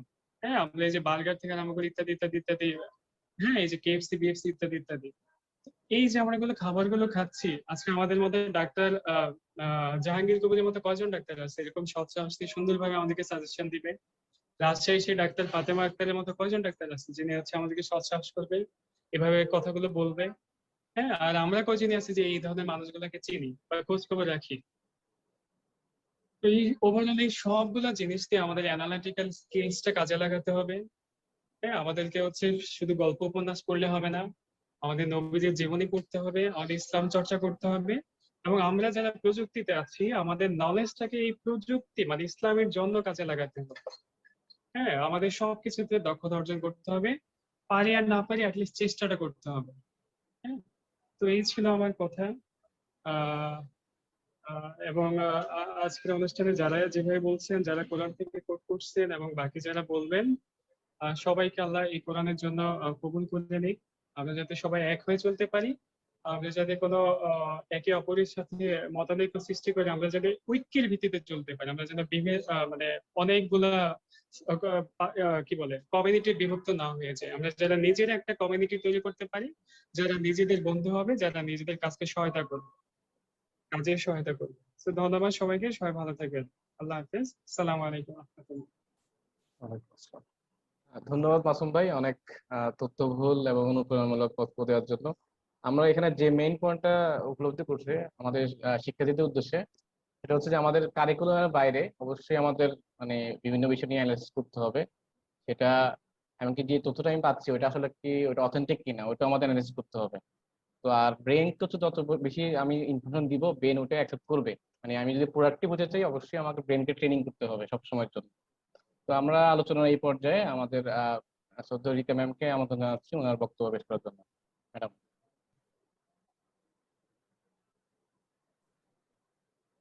ধন্যবাদ জাহিদ। আসলে সবাই এত সুন্দর করে বক্তব্য দিয়েছে, আর জানার তো অনেক কিছুই ছিল, অনেক কিছু জানতে পেরেছি। আর বলতে কিছু চেয়েছিলাম, বাট আমার আসলে সময়টা অতটা হবে না, কারণ মেয়েটা কাছে। জাহিদ জানে যে এই সময়টাতে আমি তেমন একটা রেসপন্স করতে পারছি না। তারপর শুধু এতটুকুই বলবো যে ইসরায়েল আর ফিলিস্তিনিদের নিয়ে যে আজকে যে মহাসংকট, আসলে অ্যাকচুয়ালি সেটা তো অনেক পুরনো, অনেক পূর্বের ইতিহাস। এটা শুরু হয়েছে অ্যাকচুয়ালি হচ্ছে আমাদের নবী হচ্ছে ইব্রাহিম আলাইহিস সালামের যে সময়টা, ওই সময়কাল থেকে আসলে এটার উৎপত্তিটা। মানে যখন ইব্রাহিম আলাইহিস সালামকে মহান আল্লাহ তাআলা কেনান অঞ্চলে, দ্যাট মিনস বর্তমানে যেটা প্যালেস্টাইন নামে পরিচিত, বসতি স্থাপনের নির্দেশ দেন, তারা ওই ইসরায়েলরা, তারা ছিলেন আসলে হিব্রুভাষী জাতি ছিলেন, ওর থেকে তারা কেনান অঞ্চলে চলে আসছেন।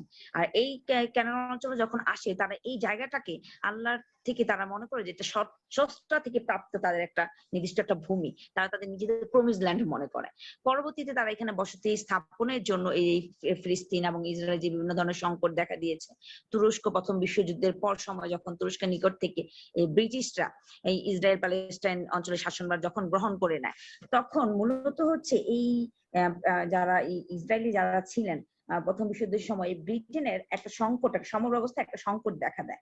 সেই সময়টাতে গ্লিসারেলের, আমরা সবাই জানি যে গ্লিসারেলের যে ভূমিকা, সেই গ্লিসারের অভাবে ব্রিটিশ প্রধানমন্ত্রী তখন মানে যখন সমগ্র অবস্থা মানে খুব ক্ষতিগ্রস্ত হয়ে যায়, তখন ব্রিটিশ প্রধানমন্ত্রী তৎকালীন সময় এই গ্লিসারেলের বিকল্প কিছু তাদেরকে উদ্ভাবন করার জন্য তাদের অস্তিত্ব যাতে টিকে থাকে তার আহ্বান জানায়। ইহুদিরা বিজ্ঞানীদের মধ্যে বিজ্ঞানী চিম ছিলেন একজন, চিম ওয়াইজম্যান নামে। এই গ্লিসারেলের বিকল্প অ্যাসিটোন তারা আবিষ্কার করেন, তখন সমগ্র অবস্থাকে ধ্বংসের হাত থেকে বাঁচিয়ে দেয়। এবং তারা হচ্ছে এই প্রমিস ল্যান্ড ইসরায়েল যে ওয়াইজম্যান এই প্রমিস ল্যান্ড ইসরায়েল রাষ্ট্র প্রতিষ্ঠার জন্য একটা আসলে দাবি জানায় ওই সময়কালে। সেটা হচ্ছে 1917 সালের 2রা নভেম্বর। অ্যাকচুয়ালি এই ব্রিটিশ পররাষ্ট্রমন্ত্রী ছিলেন লর্ড বেলফোর। ওই ইসরায়েলিদের সেই দাবিটা পূরণ করার জন্য এই ইহুদিদের রাষ্ট্র প্রতিষ্ঠার যে একটা ঘোষণা দেন, সেটা হচ্ছে বেলফোর ঘোষণা নামে পরিচিত। এবং সেখান থেকে 1948 সালের 14ই মে ডেভিড বেন-গুরিনের নেতৃত্বে ইসরায়েল রাষ্ট্র আসলে প্রতিষ্ঠা লাভ করে। আর এই ইসরায়েল রাষ্ট্র প্রতিষ্ঠার মাধ্যমে হচ্ছে এই জেরুজালেম, যেটা হচ্ছে পবিত্র একটা স্থান, তার মাধ্যমে হচ্ছে সেটা হচ্ছে খ্রিস্টান মুসলমানদের মধ্যে বিভিন্ন ধরনের যে যুদ্ধ চলে, সেটা আরব ইসরায়েল বিভিন্ন ধরনের সংঘর্ষ হয় প্রায় 900 বছর 1967 সাল থেকে শুরু হয়ে। তারপর হচ্ছে 1980 সালে জুলাই মাসে কি করে জেরুজালেমকে হচ্ছে ইসরায়েলরা তাদের স্থায়ী রাজধানী হিসেবে ঘোষণা দেয়। আর 1988 সালে তারা এর উপর পুরোপুরি নিয়ন্ত্রণ নিয়ে নেয়। অন্যদিকে এই ফিলিস্তিনি যারা ছিলেন তারা ওই যে পিএলও, যেটা নিজেদের রাজধানী হিসেবে ঘোষণা করে। এই যে দুইটা রাষ্ট্র পরস্পরের মানে এই জেরুজালেমকে কেন্দ্র করে, তখন এই দুই রাষ্ট্র এই যে মধ্যপ্রাচ্যের মানে সংকটের একটা কেন্দ্রবিন্দু হিসেবে বিবেচিত হয়। ওইখান থেকে আসলে ইসরায়েল আর ফিলিস্তিনের যে সংকট, সেখান থেকে এই বর্তমান যে রূপ সেটা আমরা দেখতে পাচ্ছি যে যদিও সামরিক বিরতি দিয়েছে, আমরা অনেক কিছু দেখলাম যে মুসলমানদের উপর যে নির্যাতন, সেটা দেখে আসলে আমরা খুব ব্যথিত মর্মাহত। আমরা এই অবস্থান থেকে আসলে পরিত্রাণ চাচ্ছি, আল্লাহর কাছে আমরা দোয়া করছি তা আসলে যেন পুরো পৃথিবীতে মুসলমানদের যে রাজত্ব প্রতিষ্ঠা করার কথা সেটা যেন ফিরে আসে, এবং আমরা মুসলিমরা যাতে নির্যাতিত, নিপীড়িত, নিগৃহীত না হই, সেই ক্ষেত্রে যাতে আমরা সবাই মাথা উঁচু করে সসম্মানে সুন্দর করে শান্তিপূর্ণ আমাদের যে ইসলাম আমাদের যে শিক্ষাটা দেয় সেই দিক নির্দেশনা মেনে আমরা জীবনযাপন করতে পারি। আসলে এটাই হচ্ছে আমাদের আজকে বলার। আমি এর বেশি কিছু বলতে চাচ্ছি না। ধন্যবাদ সবাইকে এমন একটা আসলে ওপেন একটা বিষয় নিয়ে কথা বলার জন্য। আমি ধন্যবাদ জানাচ্ছি জাহিদকে এবং আমাদের যে কলিগ আছেন সবাই, উপস্থিত সবাইকে এবং আমার প্রিয় ছাত্রছাত্রী সবাইকে ধন্যবাদ। ধন্যবাদ ম্যাডামকে ব্যস্ত সময়ের মধ্যে আমাদেরকে সময় দেওয়ার জন্য। আমি আলোচনা এই পর্যায়ে আমাদের চেয়ারম্যান স্যারকে অনুরোধ করব ওনার বক্তব্য দেওয়ার জন্য।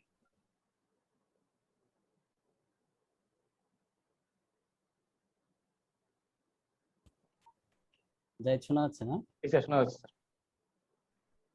আচ্ছা, ধন্যবাদ সবাইকে, বিশেষ করে আমাদের জাহিদ এবং জাহিদকে, যে একটা সুন্দর প্রোগ্রাম। আমরা যে প্রোগ্রামগুলো করি সবই তো হচ্ছে যে টেকনোলজি কি এরকম কিছু ভিত্তি নিয়ে। তো এই যে গতানুগতিক আমাদের যে প্রোগ্রাম, এরকম একটা বিষয় চুজ করার জন্য এবং সমসাময়িক চুজ করার জন্য জাহিদ এবং হচ্ছে আমার কলিগ যারা আরো আছেন বক্তব্য দিয়েছেন, সবাইকে অসংখ্য ধন্যবাদ। হ্যাঁ, তো প্রথমত হচ্ছে আমরা জাহিদের বক্তব্য দেখলাম, সেখানে হিস্টোরি নিয়ে সে অনেক আলোচনা করছে। যে এরপরে আমাদের শেখ সজীব ওনার আকসা ভিত্তিক আলোচনা দেখলাম, এন্ড মাসুম বিশেষ করে হচ্ছে আমলের উপরে গুরুত্ব দিয়ে এবং অনেক কিছু আলোচনা করলেন। আবার রিতা থেকেও হচ্ছে ভিন্ন মাত্রার একটা হিস্টোরিক্যাল একটা বক্তব্য শুনতে পেলাম। তো সবকিছু মিলিয়ে আমি দেখলাম যে হচ্ছে যে আমরা যদি আজকে থেকে 70 বছর বা 75 বছর আগের ইতিহাস আমরা দেখি, আমরা পৃথিবীর মানচিত্রের দিকে যদি তাকাই, তাহলে হচ্ছে ইসরায়েল নামে তখন কোনো কিন্তু হচ্ছে রাষ্ট্র ছিল না। হ্যাঁ, তো ওই সময় রাষ্ট্র প্রতিষ্ঠার জন্য আমি একটু সামারি করে বলতেছি, অনেক কিছু বলার ছিল যেহেতু অনেক কিছু বলা হয়ে গেছে। ওই সময় রাষ্ট্র প্রতিষ্ঠার জন্য ইহুদিগুলা কতগুলো গ্রুপে বিভক্ত হয়। যেমন হচ্ছে আমার যতটুকু মনে পড়ে ইরগুল, হাগানা, এই ধরনের কিছু হচ্ছে গ্রুপে বিভক্ত হয়ে যায় এবং তারা হচ্ছে বিভিন্ন জায়গায় বোম্বিং, বিভিন্ন জায়গায় মানুষকে মারা, এই ধরনের আত্মসাৎ, এই ধরনের কাজগুলো কিন্তু করতে থাকে। ওই সময় এই যে গ্রুপগুলা ছিল, যেমন হচ্ছে ইরগুল, হাগানা, এই গ্রুপগুলাকে কিন্তু হচ্ছে ব্রিটিশ সরকার এদেরকে কিন্তু সন্ত্রাসী গ্রুপ হিসাবে দেখতো। হ্যাঁ, এবং এরকম একটা গ্রুপ ছিল হচ্ছে ইরগুল। হ্যাঁ, ইরগুলের যেটা আলোচনা আসে, তারা কিন্তু হচ্ছে এই মানে একেবারে হিস্টোরিক যে একটা বোম্বিং করে, সেটা হচ্ছে যে আমার কিং ডেভিড হোটেল নামে একটা হোটেলে কিন্তু হচ্ছে বোম্বিং করে। এবং বোম্বিং করার সময় তারা কি করে, যে আমি শুধু একটা সাইড আলোচনা করে দেখাচ্ছি যে হচ্ছে তারা কিভাবে মানুষকে ধোঁকা দিয়ে আসতেছে সেই স্টোরি থেকে। হ্যাঁ, যে তারা কি করলো, যে পোশাকগুলা পরেছিল যে হচ্ছে আরবদের মতো, যাতে করে মানুষ বুঝতে পারে যে হচ্ছে এটা তারা করে নাই, এই আক্রমণটা করছে হচ্ছে আরবরা। হ্যাঁ, এবং ওই যে গ্রুপ এখানে যে বোম্বিং করে, হ্যাঁ, সেখানে প্রায় 100 জনের মতো মানুষ মারা যায়। তার নেতৃত্বে যেজন ছিল, যে ইরগুলের তখন প্রধান হিসাবে যে ছিল, তার নাম সম্ভবত বেগান বা বেগিন নামে, হ্যাঁ, মোনাকেম বেগান, এই ধরনের একটা নাম ছিল তার। এবং যখন ইসরায়েল প্রতিষ্ঠা হয়, এই মানুষটা কত মানুষকে মারছে, এই 91 ছাড়াও এই গ্রুপগুলা মিলে, তখন প্রচন্ড হচ্ছে যে এই মানে সন্ত্রাসী কার্যকলাপ কিন্তু চালায় আসছিল, হাজার হাজার মানুষকে তারা মারছে।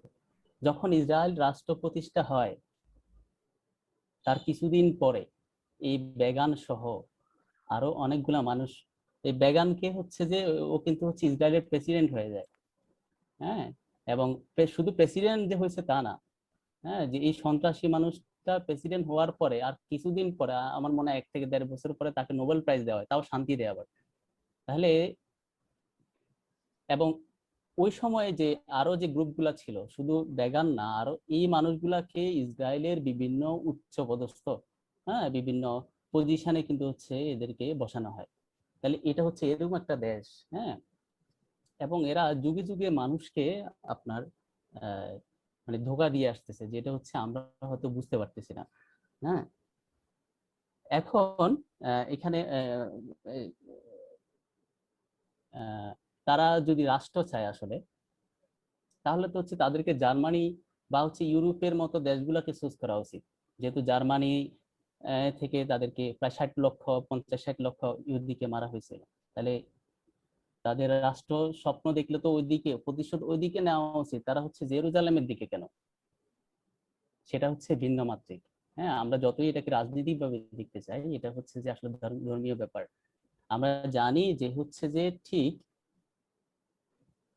যখন এন্ড টাইম আসবে তার পূর্বে পৃথিবীতে 3জন নেতা আসবে। একজন হচ্ছে তাদের নেতা যারা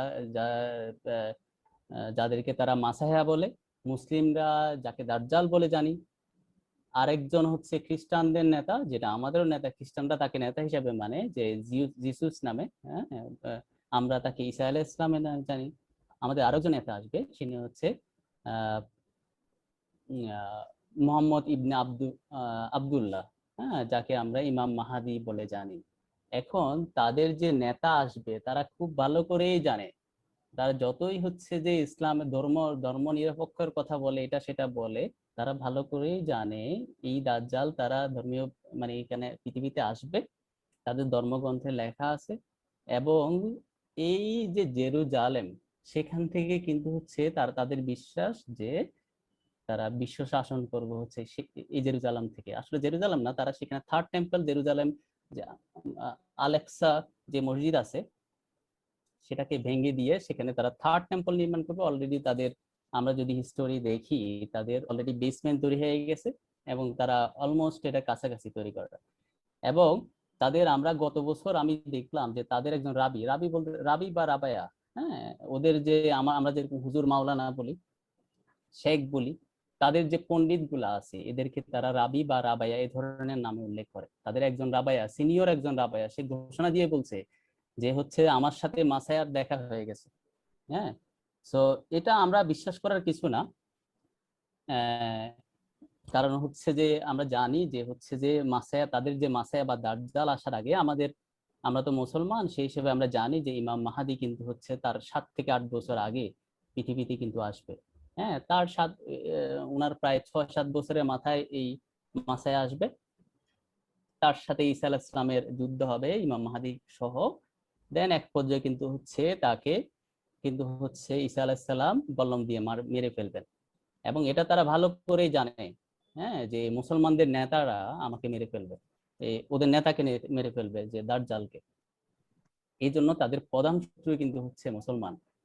এবং তারা খ্রিস্টানদেরকে বোঝানোর চেষ্টা করতেছে যে এই বিষয়টা, যে হচ্ছে মুসলমানরা আমাদের বড় শত্রু, কিন্তু খ্রিস্টান বা হিন্দু বা বৌদ্ধ এরা নিজেরাও জানে না মুসলমানদেরকে দমানোর পরে এরা হচ্ছে যে যারাই আছে, খ্রিস্টান হোক না কেন, তাদের দাজ্জালের অনুসারে যদি না হয় শেষ সময় গিয়ে, এরা হচ্ছে যে ওই ওদেরকে মানে পৃথিবীতে রাখবে না এই ধরনের।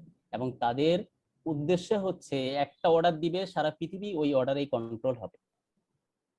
এরকম একটা পরিস্থিতি। আরো ধর্মীয় অনেক বিষয় আছে যে দাজ্জালের ক্ষমতা কতটুকু হবে, এটা তো হচ্ছে যে আমি যদি, তারা তো জানে যে হচ্ছে যে এই ওদের ক্ষমতা নিয়ে পুরো পৃথিবী কন্ট্রোল করবে, এটা তো তারা ঘোষণাই দিচ্ছে, তারা বলতেছে।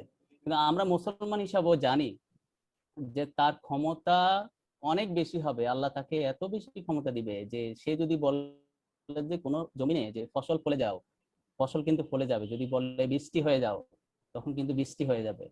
হ্যাঁ, যদি মানুষ বলে যে হচ্ছে যে জান্নাত দেখতে চাই, সেই জান্নাত দেখাই দিবে, জাহান্নাম দেখাই দিবে। আমার একটা কোশ্চেন ছিল স্যার। হ্যাঁ, বলো। স্যার, ফিলিস্তিনে যখন ইহুদিরা আসে, তারা এত সামরিক শক্তি কিভাবে মানে পেল? যদি আমাদের তো রোহিঙ্গারা আসছে, তারা এত সামরিক শক্তি কিভাবে বিশ্ব শাসন করতেছে হঠাৎ করে, বা এইভাবে এত সামরিক শক্তি কোথা থেকে পেল? সেটা দেখার কি তখন কেউ ছিল না? ধরো আমাদের দেশে রোহিঙ্গারা আসলো, হ্যাঁ, এখান থেকে। আর এই রোহিঙ্গারা যখন বাংলাদেশে আসলো, আসার সাথে সাথে এরা যদি হচ্ছে, যদিও ট্যালেন্টেড না, খুব একটা, খুব ট্যালেন্টেড জাতি মনে করো, তারা বিজনেস বুঝে, একটা ইতিহাস থেকে তারা ট্যালেন্টেড। এই ট্যালেন্টেড জাতি ট্যালেন্ট দেখে তারা যদি হচ্ছে তোমার বুঝিয়ে বাজিয়ে প্রথমে হচ্ছে আমেরিকাকে রাজি করাইলো, এরপর ইন্ডিয়াকে রাজি করাইলো, হ্যাঁ, এবং তাদের বুদ্ধি দিয়ে আগাইতে থাকলো, এবং ইন্ডিয়া এবং আমেরিকা যদি হচ্ছে তাদেরকে অস্ত্র দিয়ে সহযোগিতা করে শুরু করে, কিছুদিন পরে তারা দেখবে যে বাংলাদেশ থেকে তাদের সামরিক শক্তি বেশি হয়ে যাবে। হ্যাঁ, জিনিসটা হচ্ছে এরকম আর কি। আচ্ছা, সো আমি আমার যে আলোচনা ছিল আমি এটা শেষ করব। এই কোথায় ছিলাম সেটাও আমি ভুলে গেছি, যে মনে হয় যে আমাদের মাসায়া যিনি, হ্যাঁ, বা ওদের দাজ্জাল যিনি, তার তার ক্ষমতা কতটুকু, হ্যাঁ, সেটা নিয়ে আমি বলতেছিলাম যে উনি যখন পৃথিবীতে দাজ্জাল পৃথিবীতে আসে, দাজ্জাল হচ্ছে তোমার আমি স্টুডেন্টদের উদ্দেশ্য করে বলতেছি যে উনি 1500 বছর আগে, যখন বা 1400 1450 বছর আগে তাকে কিন্তু পৃথিবীতে দেখা গেছে, এবং একটা অথেন্টিক হাদিসে, তামিমেল দারি ওনার অথেন্টিক হাদিসে এই দাজ্জালকে দেখা গেছে। হ্যাঁ, উনি দেখছে এটা কিন্তু হচ্ছে মোহাম্মদ সাল্লাল্লাহু আলাইহি ওয়াসাল্লাম যখন বলছে যে হচ্ছে, হ্যাঁ আমি এরকম একটা মানুষকে দেখছি, ওকে শিকলে বন্দি, ধারণা করা হয় সুয়েজ খালের আশেপাশে কোথাও আছে। হ্যাঁ, তখন মোহাম্মদ সাল্লাল্লাহু আলাইহি ওয়াসাল্লাম বলছে হ্যাঁ এর সঠিক এই দাজ্জালকে কিন্তু হচ্ছে দেখছে। হ্যাঁ, তার মানে সে কিন্তু 1500 বছর আগে থেকে বা আরো আগে থেকে পৃথিবীতে কিন্তু আছে, শিকলবন্দি অবস্থা আছে। সে একেবারে দাজ্জাল কখন পৃথিবীতে আসবে, একেবারে তোমার আমাদের যখন এন্ড টাইম, একেবারে পৃথিবীর শেষ পর্যায়ে এসে কিয়ামতের কাছাকাছি আসবে, তখন কিন্তু সেই পৃথিবীতে আসবে। এবং পৃথিবীতে আসার আগে তার প্রভাবগুলা কিন্তু হচ্ছে পৃথিবীতে পড়তে থাকবে। সে নিজেকে ঘোষণা করার আগে তার তার যে তার যে চক্রান্ত সেগুলা কিন্তু হচ্ছে মানুষকে মানে গ্রাস করে ফেলবে। তো সেটা কিরকম, সেটা হচ্ছে আমরা কি আসলে আমাকে নিজেও পরীক্ষা করতে হবে, আমরা কি দাজ্জালের চক্রান্তে আছি। এখন একটা কোশ্চেন যদি কাউকে করা হয়, এখানে যারা আমরা মনে 14-15 জন আছি, কাউকে যদি এই কোশ্চেন করা হয় আমরা ইসরায়েলকে সাপোর্ট করি, একজনও আমার মনে বলবে না যে হচ্ছে, আমি জানি না কেউ থাকবে কিনা যে আমি বলবো যে ইসরায়েলকে সাপোর্ট করি। কোশ্চেনটা যদি একটু ভিন্ন করে দেওয়া হয় যে আমরা কি দাজ্জালের চক্রান্তে আছি, তাহলে দেখবা যে হচ্ছে কোশ্চেনের আনসার খুঁজতে গেলে তুমি ম্যাক্সিমাম এখানে যারা আছি বা আমরা যারা পৃথিবীতে আছি তারা দাজ্জালের চক্রান্তে আছি। যার মিউজিক ভালো লাগে, যার হচ্ছে বাবা মার সাথে কথা বলতে তার বুক কাঁপে না, মিথ্যা কথা বলার পরে যার আফসোস আসে না, মানুষকে ঠকানোর পরে যে রাতে সুন্দর করে ঘুমাইতে পারে, হ্যাঁ, ঘুষ খাইতে যার ভালো লাগে, তারপরে হচ্ছে সুদকে যে ভ্যালিড মনে করে, এই মানুষগুলা প্রত্যেকে দাজ্জালের চক্রান্তে হচ্ছে আছে। হ্যাঁ, সো আমরা যতই বলি যে হচ্ছে একদিক দিয়ে যে আমাদের ইসরায়েল, আমরা ইসরায়েলকে একেবারে সাপোর্ট করি না, কিন্তু আমরা আমাদের কার্যকলাপ দিয়ে, আমাদের যে চলাফেরা, এটা দিয়ে কিন্তু হচ্ছে আমরা ইসরায়েলকে সাপোর্ট করে যাচ্ছি। তাদের যে উদ্দেশ্য সেগুলো কিন্তু হচ্ছে মানে বাস্তবায়ন করার জন্য আমরা প্রত্যক্ষ বা পরোক্ষভাবে হচ্ছে আমরা সাপোর্ট করে যাচ্ছি। তো আমাদেরকে অবশ্যই সতর্ক হইতে হবে। তাহলে আমরা আমাদের করণীয় কি, আমি শেষ করবো, এই জন্য হচ্ছে আমি কনক্লুশন করে নিয়ে আসলাম যে আমাদের এই অবস্থায় আমাদের করণীয় কি। আমরা কি হচ্ছে যুদ্ধ নেমে যাব ইসরায়েলের বিরুদ্ধে, না কি হচ্ছে যে গিয়ে গিয়ে বিক্ষোভ মিছিল করব?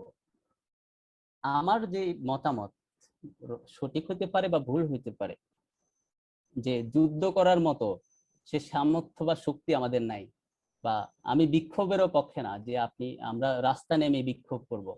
তবে হ্যাঁ, যদি হচ্ছে ছোটখাটো কিছু মানববন্ধন করা যায় সেটা আমরা করতে পারি। এবং কেন হচ্ছে যে আমি এখন বিক্ষোভ বা যুদ্ধ করে, যদি আমি বিক্ষোভ করি তাহলে আমাদের পিছনে পুলিশ লাগাই দিয়ে মেরে টেরে আমাদের পরিবার সাফ করে ফেলবে, যেহেতু আমাদের সামর্থ্য নাই। আমরা মন থেকে তাদেরকে ঘৃণা করতে পারি। হ্যাঁ, এবং একটা সময় আসবে যারা মানে এখনই যুদ্ধ নামার আমাদের পরিস্থিতি আসে নাই, কিছু মানে আমরা কিছু বছর ওয়েট করলে বা সামথিং, আমি আই ডোন্ট নো যে কত বছর পরে এই ডাক কিন্তু আসবে যে ইসরায়েলের বিরুদ্ধে যুদ্ধ, ইহুদিদের বিরুদ্ধে, খ্রিস্টানদের বিরুদ্ধে যুদ্ধ।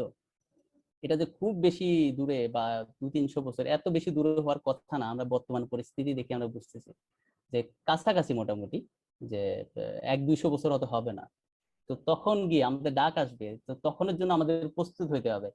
হ্যাঁ, যে যুদ্ধ করে ইসরায়েলের বিরুদ্ধে বা খ্রিস্টানদের বিরুদ্ধে আমাদের জয় লাভের। হ্যাঁ, তো তখন যখন যুদ্ধ হবে ইহুদিদের বিরুদ্ধে, তখন হচ্ছে গাছ বলবে যে হচ্ছে আমার পিছনে একটা ইহুদি লুকানো আছে, তাকে মারো। পাথর বলে আমার পিছনে একটা ইহুদি লুকানো আছে, হে মুমিন তাকে মারো, এভাবে কিন্তু হচ্ছে বলা হবে। একটা শিশু পর্যন্ত তাদের থাকবে না পৃথিবীতে, দাজ্জাল সহ। তার মানে আমাদের জয় যে খুব দূরে তা না, আমরা কিন্তু হচ্ছে জয়ের দ্বারপ্রান্তে আছি। হ্যাঁ, তো তাহলে আমাদের কি করতে হবে এখন? যে আমরা যুদ্ধ করব না, আমরা বিক্ষোভ করব না, অবশ্যই ঘৃণা, এই যে আমরা এখন আজকে অনলাইনে আমরা বলতেছি, আমাদের যাতে কখনো এই ইসরায়েলের প্রতি, এই খ্রিস্টান ইহুদিদের প্রতি যাতে হচ্ছে মুসলমানদের চেয়ে দরদ কখনো যাতে না আসে, সেই সেই মনোভাব আমাদের থাকতে হবে। তারপরে নিজেকে অবশ্যই বদলাতে হবে। আমরা যে দাজ্জালের যে চক্রান্তে গুলাতে আছি, ইসরায়েলকে সাপোর্ট করি না, কিন্তু দাজ্জালের চক্রান্তে আমরা আছি, কিছুক্ষণ আগে আমি বললাম, সেখান থেকে আমাকে বের হইতে হবে, আমাদের আমল বাড়াইতে হবে, এবং দুনিয়ার থেকে আমাদেরকে অবশ্যই অবশ্যই অবশ্যই আখিরাতকে আমাদেরকে মূল্য বেশি দিতে হবে। মুহাম্মদ সাল্লাল্লাহু আলাইহি ওয়াসাল্লাম বলছে যে এই মুসলমানদেরকে এই শেষ সময়ে এসে, এখন আমরা যেসব যুগে বসবাস করি, এদেরকে মানে অনেক অত্যাচার করা হবে। হ্যাঁ, তো সাহাবীরা জিজ্ঞেস করলো কেন অত্যাচার করা হবে, আমরা কি দুর্বল হয়ে যাব? মুহাম্মদ সাল্লাল্লাহু আলাইহি ওয়াসাল্লাম বলছে না, নাকি আমাদের সংখ্যা কম হবো? তখন মুহাম্মদ সাল্লাল্লাহু আলাইহি ওয়াসাল্লাম বলছে তোমরা সংখ্যায় কম হবে না, সংখ্যা তোমরা অনেক প্রচুর হবে, কিন্তু তোমরা তখন দুর্বল জাতিতে পরিণত হবা। তাকে জিজ্ঞেস করা হলো কেন? মুহাম্মদ সাল্লাল্লাহু আলাইহি ওয়াসাল্লাম উত্তর দিলেন যে তোমাদের দুনিয়ার প্রতি মোহ। সুতরাং আমাদের দুনিয়ার প্রতি যে মোহ আছে সেটা ত্যাগ করে আমরা যদি আখিরাতকে গুরুত্ব দিই, তাহলে কিন্তু আমরা দাজ্জালের চক্রান্ত থেকে আমরা বেরোতে পারবো। এবং দাজ্জাল যখন আসবে, তার অবস্থা দেখে কয়জন আমরা ঈমান ঠিক রাখতে পারবো? হ্যাঁ, মুহাম্মদ সাল্লাল্লাহু আলাইহি ওয়াসাল্লাম বলছে যে হচ্ছে যে আমাদের ঘরে থাকার জন্য তার সামনে যাতে না যাই, আমরা ঈমান রক্ষা করতে পারবো না। তাহলে এই পরিমাণ আশ্চর্য জিনিস তার আশেপাশে থাকবে। আমরা আজ মানুষরা ল্যাংটা বাবা দেখলে ওদের পিছনে দৌড়াই, আমাদের হচ্ছে এই অবস্থা। আর দাজ্জাল যখন জান্নাত জাহান্নাম, তোমার শয়তান কিছু নিয়ে এসে বলবে যে এটা তোমার মরে যাওয়া বাবা, এটা তোমার মরে যাওয়া বাপ, এগুলো যখন তোমাদেরকে দেখাবে, তখন তোমরা তো হচ্ছে এই যারা মানে আমাদের মধ্যে যারা ল্যাংটা বাবার পিছনে দৌড়াই, তারা তো হচ্ছে যে ওর প্রতি ঈমান এনে ফেলবো, আমরা তো কাফির হয়ে যাব। সুতরাং আমল বাড়াইতে হবে। আর নিজেকে বদলানোর পাশাপাশি, আজকে আমার এই অনুষ্ঠানের একটা সাজেশন, লাস্ট সাজেশন, যে নিজেদের বদলানোর পাশাপাশি যদি আমরা একটা শপথ গ্রহণ করি যে আমি আজকে থেকে নিজেকে পরিবর্তন করব, পাশাপাশি আমি একটা এম নিলাম, আমার পাশাপাশি আমার পরিবারের আমি যেরকম ভাবে চেঞ্জ হচ্ছি সেরকম ভাবে আমি আরেকজনকেও চেঞ্জ করাবো, নিজে চেঞ্জ হব, আরেকজন মানুষকে ফোকাস করবে ইসলাম এবং আখিরাতের দিকে, তাহলে কিন্তু হচ্ছে আমার মনে হয় এখান থেকে একটা ভালো সুফল পাওয়া সম্ভব। তা আমি কথা বাড়াচ্ছি না, সবাই অবশ্যই অনেক কষ্ট হয়েছে আমার কথা শুনতে, এই জন্য দুঃখিত। এন্ড আল্লাহ হাফেজ, ভালো থাকবা। ধন্যবাদ স্যারকে, স্যারের মূল্যবান বক্তব্য দেওয়ার জন্য। আমি স্যারের সাথে একমত যে আসলে আমাদের এই বিষয়গুলোর উপর জোর দিতে হবে। যে আমরা অবশ্যই এই যে করোনা মহামারীতে আমরা দেখছি অনেকে অনেকের পরিবার হারাইছে, অনেকে অনেক আপনজন হারাইছে। আবার এই যে আমরা ফিলিস্তিনের অবস্থা দেখলাম, ঈদের সময় তাদের উপর হামলা চলছে। আমাদের মুসলিম বিশ্ব এক নাই, আমাদের হচ্ছে ইয়েমেনে হচ্ছে এখনো সংঘাত চলতেছে, কাশ্মীরের মানুষরা কষ্টে আছে, চীনের উইঘুর মানুষরা কষ্টে আছে, মানে সারা বিশ্বে মানুষ অনেকই কষ্ট আছে। আমরা আলহামদুলিল্লাহ এখন অনেক ভালো আছি। তো আমরা ভালো অবস্থানটাই থেকে যদি আমরা আসলে ইমান আমলের উপর জোর না দিই, তাহলে আসলে আমাদের জন্য এটা আফসোস। তো আমাদের অনুষ্ঠানের আসলে আমাদের প্রথম ধাপ শেষ হলো, আমরা হচ্ছে এই পর্যায়ে আমাদের স্টুডেন্টদের থেকে শুনবো। তো আমি হচ্ছে যে শুরুতে আমন্ত্রণ জানাচ্ছি আতিকুজ্জামানকে তার বক্তব্য বা মতামত শেয়ার করার জন্য।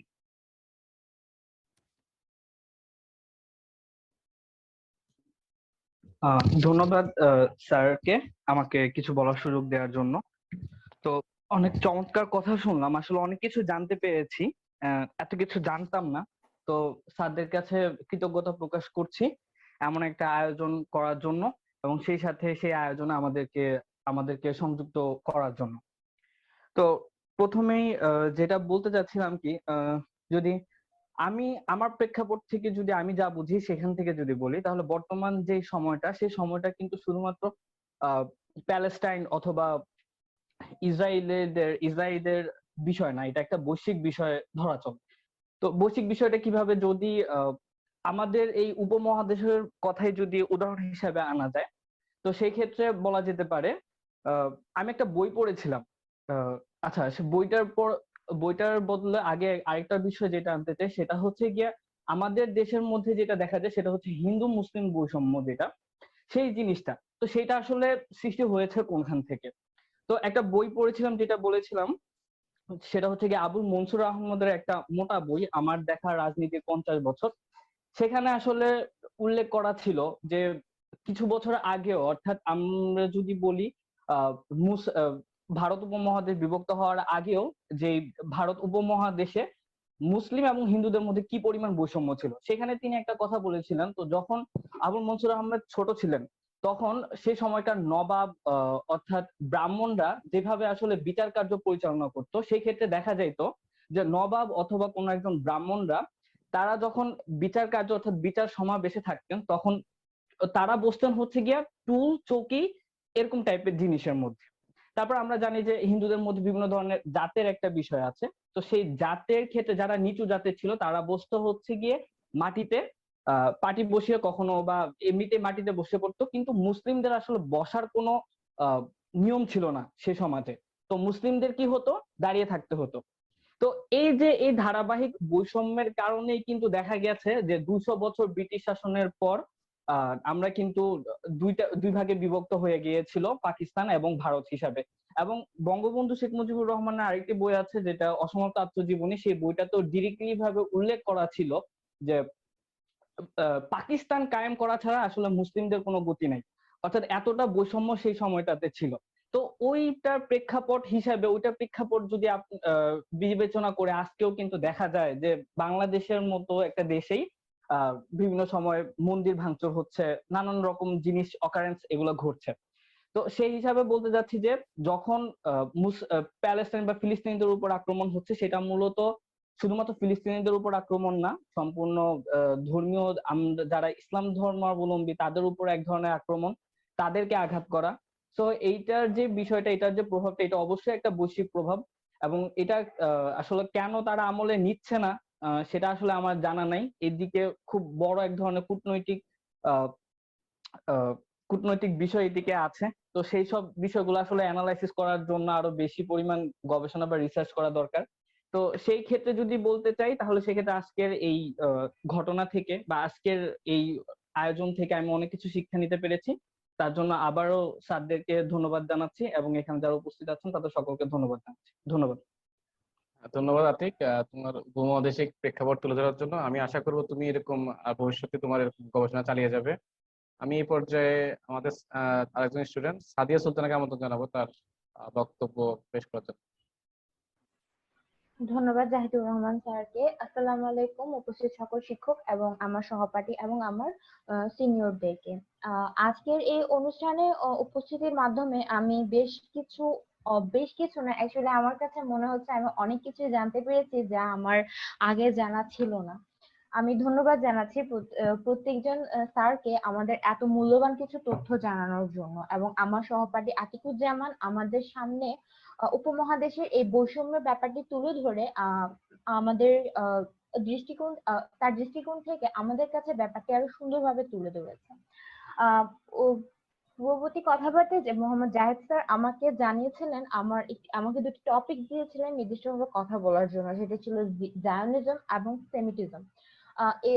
আমরা যদি ইসরায়েল এবং প্যালেস্টাইন নিয়ে জানতে যাই বা কথা বলতে চাই, এই দুটি ব্যাপারে জানা আমাদের জন্য বেশ দরকার। ইহুদি এবং ইহুদিবাদ, আমি যেহেতু সময় আমাদের কম, আমি চেষ্টা করব খুবই শর্ট রাখার জন্য। ইহুদি এবং ইহুদিবাদের মধ্যে বেশ বড় একটি পার্থক্য আছে, যদিও দুটি একই শব্দ, তবু এদের মধ্যে আমি বেশ বড় একটি পার্থক্য বলতে চাই। এক বাক্যে বলা গেলে ইহুদি ধর্ম ইহুদি বিশ্বাসকে বর্ণনা করলেও ইহুদিবাদ ইহুদি রাষ্ট্রের পিছনের দর্শনকে সংজ্ঞায়িত করে।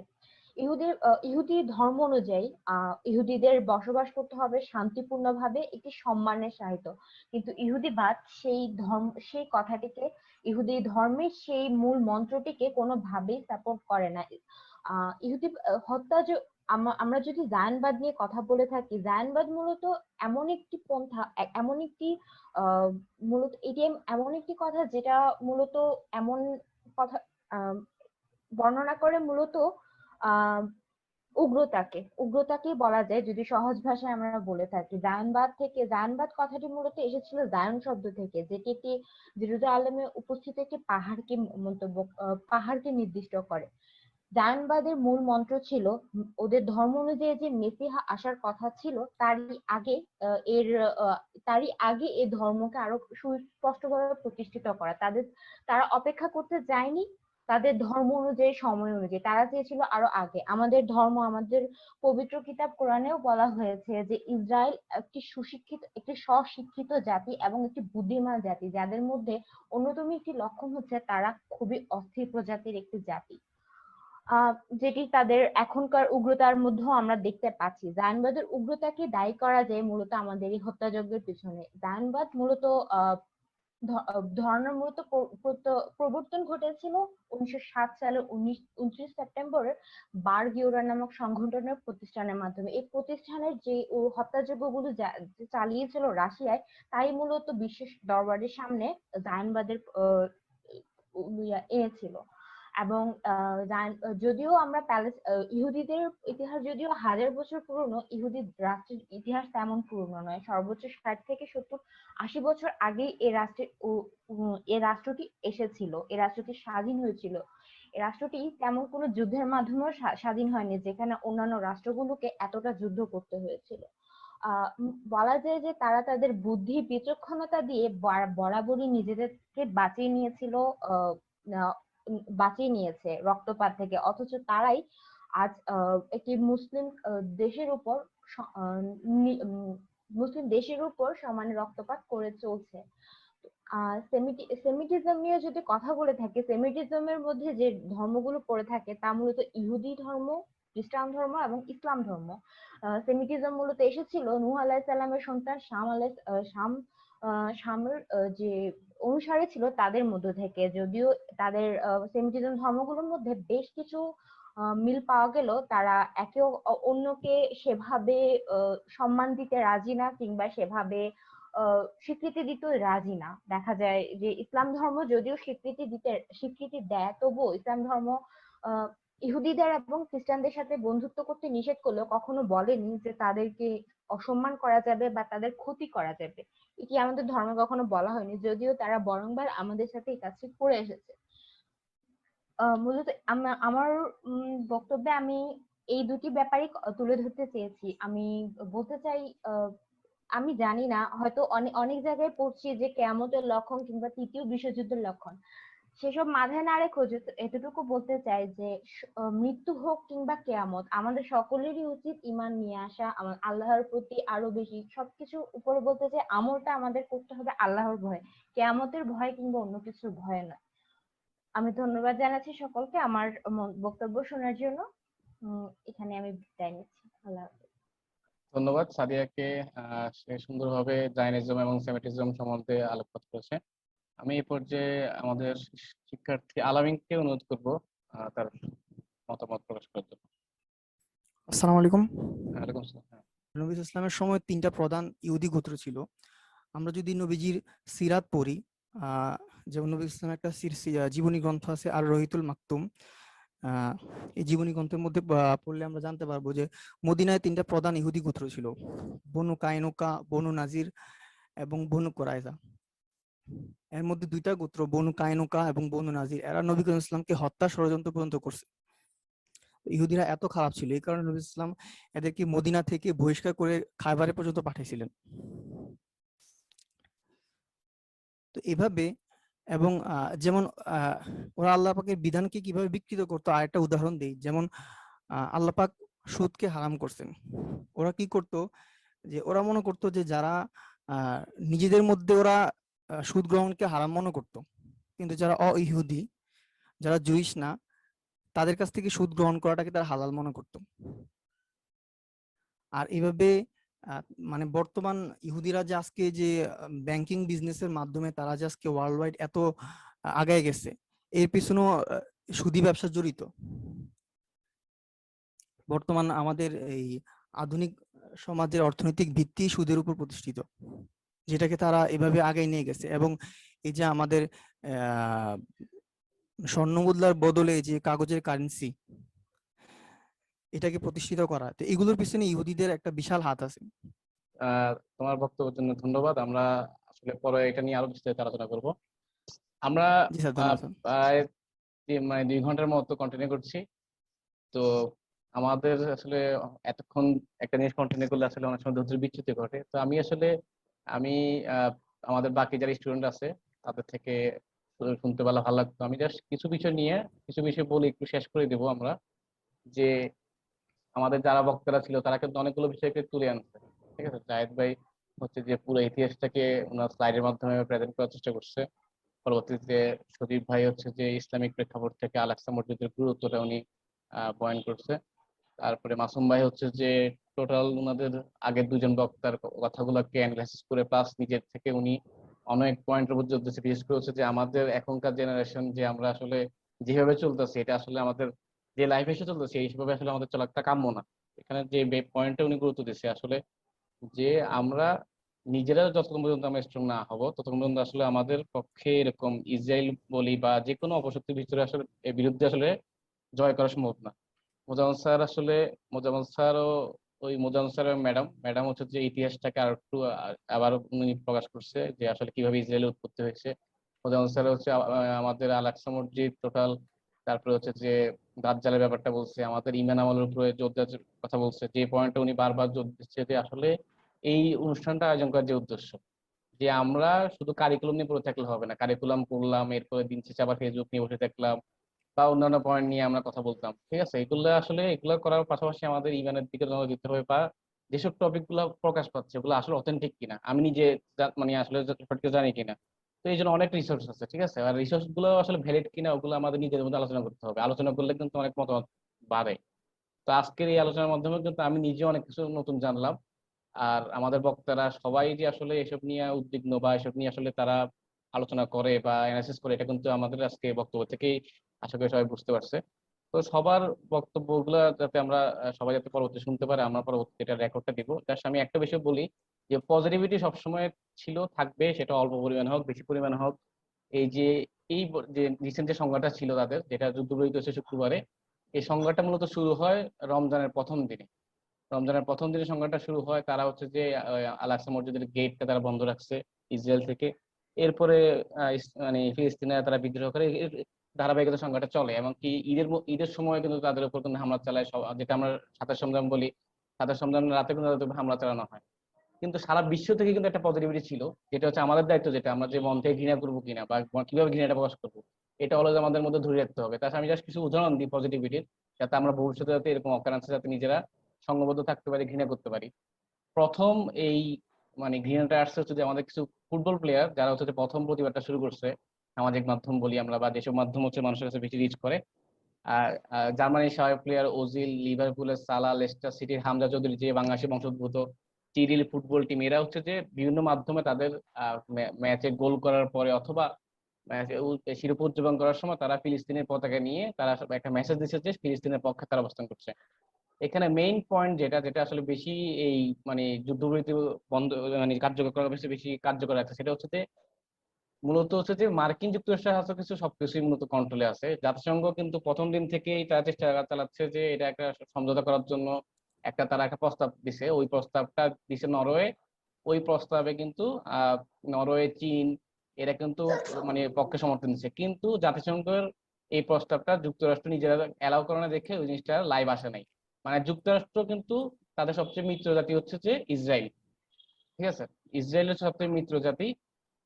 ওই ইসরায়েলকে তারা রিসেন্টলিও তারা একটা বিশাল একটা অস্ত্র বিক্রি তারা বাজেট মানে পাস করছে ইসরায়েলকে অস্ত্র বিক্রির জন্য, এই জন্য তারা আসলে ওভাবে যায় নাই। কিন্তু মেইন মুভমেন্টটা আসছে হচ্ছে যে ওখানে মার্কিন কিছু সিনেটর আছে যারা সদ্য সিনেটর, মহিলা কিছু সিনেটর, এই টিমটা নিয়ে আসলে অনেকে কথাবার্তা হয়তো জানে না, এই জন্য আমি বলা আর কি। মার্কিন যুক্তরাষ্ট্রের সিনেটর রাশিদা তালিব, যিনি হচ্ছে ফিলিস্তিনি বংশোদ্ভূত মুসলিম, এবং আরেকজন মুসলিম আছে ইলহান ওমর। এই দুইজন এবং এদের সাথে হচ্ছে যে দুইজন ইয়াং মানে উইমেন সিনেটর আছে, একটা হচ্ছে আলেকসান্দ্রিয়া কর্তেস এবং একটা হচ্ছে আয়ানিয়া প্রেসলি। এই চারজন মূলত মানে তাদের যে কংগ্রেসে তারা হচ্ছে যে মানে ধারাবাহিকভাবে তারা হচ্ছে যে জো বাইডেনের সমালোচনা করে আসছে যে কেন এই জিনিসটা তারা বন্ধ করতেছে না। এমনকি এদের সাথে হচ্ছে বাকি 28 সিনেটর তারা হচ্ছে বলা হয় যে উদার কংগ্রেসিয়ান, তাদের সাথে হচ্ছে বার্নি স্যান্ডার্স, এরা সহ একসাথে হয়ে যখন চাপ প্রয়োগ করছে, তারপরেই মূলত আসলে যুদ্ধবিরতির মানে পদক্ষেপটা আসছে। ওখানে মেইন ভূমিকা ছিল কাতার, তারপরে কাতার থেকে অবদান ছিল কাতার, মিশরের অবদানটা বেশি ছিল, মিশর, কাতার এবং জাতিসংঘ, এবং হচ্ছে যে আমেরিকান যা সিনেটর, তাদের সবার সমর্থনে শেষ পর্যন্ত এখন আপাতত যুদ্ধবিরতি হয়েছে।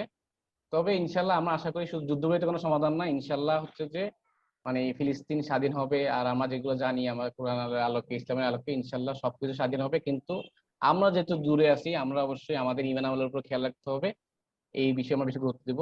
আমরা একেবারে শেষ পর্যায়ে আছি, জাস্ট সজীব ভাই মনে হয় কিছু বলতে যাচ্ছি, ওনাকে আমি 1 মিনিট সময় দিচ্ছি। ভাই বলেন। জি, থ্যাংক ইউ। আসলে আমাদের মনে হয় 3 মিনিটের কম সময় আছে। আমি জাস্ট 2-3টে জিনিস 1 মিনিটে বলে ফেলছি। একটা হচ্ছে আমাদের সুলাইমান অথবা কে যেন একটা কোশ্চেন করছিল যে ওরা এত পাওয়ারফুল হলো কি করে। আমরা একটু জেনে রাখি, ওরা আপনার জি স্যার। হ্যাঁ সুলাইমান, ইহুদিদের প্রতি কিন্তু আল্লাহর একটা লানত আছে। ওরা কিন্তু চরম নেগলেক্টেড আল্লাহর কাছে। তো ওরা হচ্ছে সারা জীবনই ডিপেন্ডেন্ট হয়ে থাকবে। আমরা যদি বিহাইন্ড দ্য কার্টেন দেখি, ওদের নলেজ আছে, বাট ওদের পাওয়ার হচ্ছে এখন এই মুহূর্তে আপনার আমেরিকা যদি ওদের কাছ থেকে সমস্ত রিলেশন কাট অফ করে দেয়, ইসরায়েল ইজ নাথিং। তো এইমাত্র আমাদের জাহিদ ভাই বললো যে কারা কারা বিহাইন্ড দ্য কার্টেন কাজ করছে, কেন যুদ্ধটা বন্ধ হয়েছে। এটা হচ্ছে তোমার উত্তর। কারণ ওদের হচ্ছে ওরা সারা জীবন ডিপেন্ডেন্ট, ওরা বিভিন্ন রাষ্ট্রের সাথে সম্পর্ক করে লেয়াজের মাধ্যমে কাজ করতেছে। আর হচ্ছে স্থায়ী 2 ভূমি পাবে না। হ্যাঁ, আর 2 নম্বর আমি একটু বলে রাখতেছি যে ওদেরকে আল্লাহ কিন্তু নানা সময় নানা রকম শাস্তি দিচ্ছে, প্রাণী বানাইছে, আমরা জানি শুকর বানাইছে কখনো, তারপরে ওদেরকে গরুর পূজারি করে ফেলছে। কারণ ওদেরকে যখন নদী পার করালো মুসা আলাইহিস সালামের, ওরা এই পাশে এসে বলতেছে এদের তো কত গড আছে, এরা পূজা করে, আমাদেরকে এই ব্যবস্থা করে দাও, নাউজুবিল্লাহ। তারপর ওরা এটা খাচ্ছে, পরে বলেছেন আমাদের খাবার চেঞ্জ করে দাও। আল্লাহ অনেকবার আল্লাহর সাথে প্রতিশ্রুতি ধ্বংস করছে। তো এই যে যুদ্ধটা থামছে, এর মানে নয় যে যুদ্ধ একেবারে থেমে গেছে। ওরা হচ্ছে এই জাতি, প্রতিশ্রুতি ভঙ্গের জাতি। তো আলহামদুলিল্লাহ আমরা দোয়া করব কায়েমান বাক্যে, আমরা শিক্ষা নিব, দাজ্জালের ফিতনা থেকে বাঁচবো। আল্লাহর রহমতে আমাদের জন্য বেস্ট আছেই। ঈসা আলাইহিস সালাম আসবে, মাহাদি আসবেন, যুদ্ধ করবেন, আমরা জিতবো। বাট আমাদেরকে ওই শুধু জিতবো বলেই হবে না, আমাদের কিন্তু দাজ্জালের ফিতনা থেকে বাঁচতে হবে, দাজ্জাল বাংলাদেশে আসুক না আসুক। আমরা সবাই ইনশাআল্লাহ নেক্সট কোনো এপিসোডে আমরা শিখবো কি করে দাজ্জালের ফিতনা থেকে বাঁচবো। তো থ্যাংক ইউ আজকে আমাদের সঞ্চালক জাহিদুর রহমান ভাই। আমি 1 মিনিট সময় নিচ্ছি। ধন্যবাদ। ধন্যবাদ এখানে উপস্থিত সকল অতিথিদের, যারা আসলে অনেক কষ্ট করে আমাদের বক্তব্য শুনছে, আমার সহকর্মীদের, চেয়ারম্যান স্যারকে, স্টুডেন্টদেরকে। ইনশাল্লাহ আমরা ভবিষ্যতে আরো সুযোগ হলে আমরা তখন আরো কথাবার্তা বলবো। সবাইকে ধন্যবাদ জানিয়ে শেষ করছি আজকে এই আলোচনা অনুষ্ঠান। ধন্যবাদ। আসসালামু আলাইকুম। আসসালামু আলাইকুম স্যার।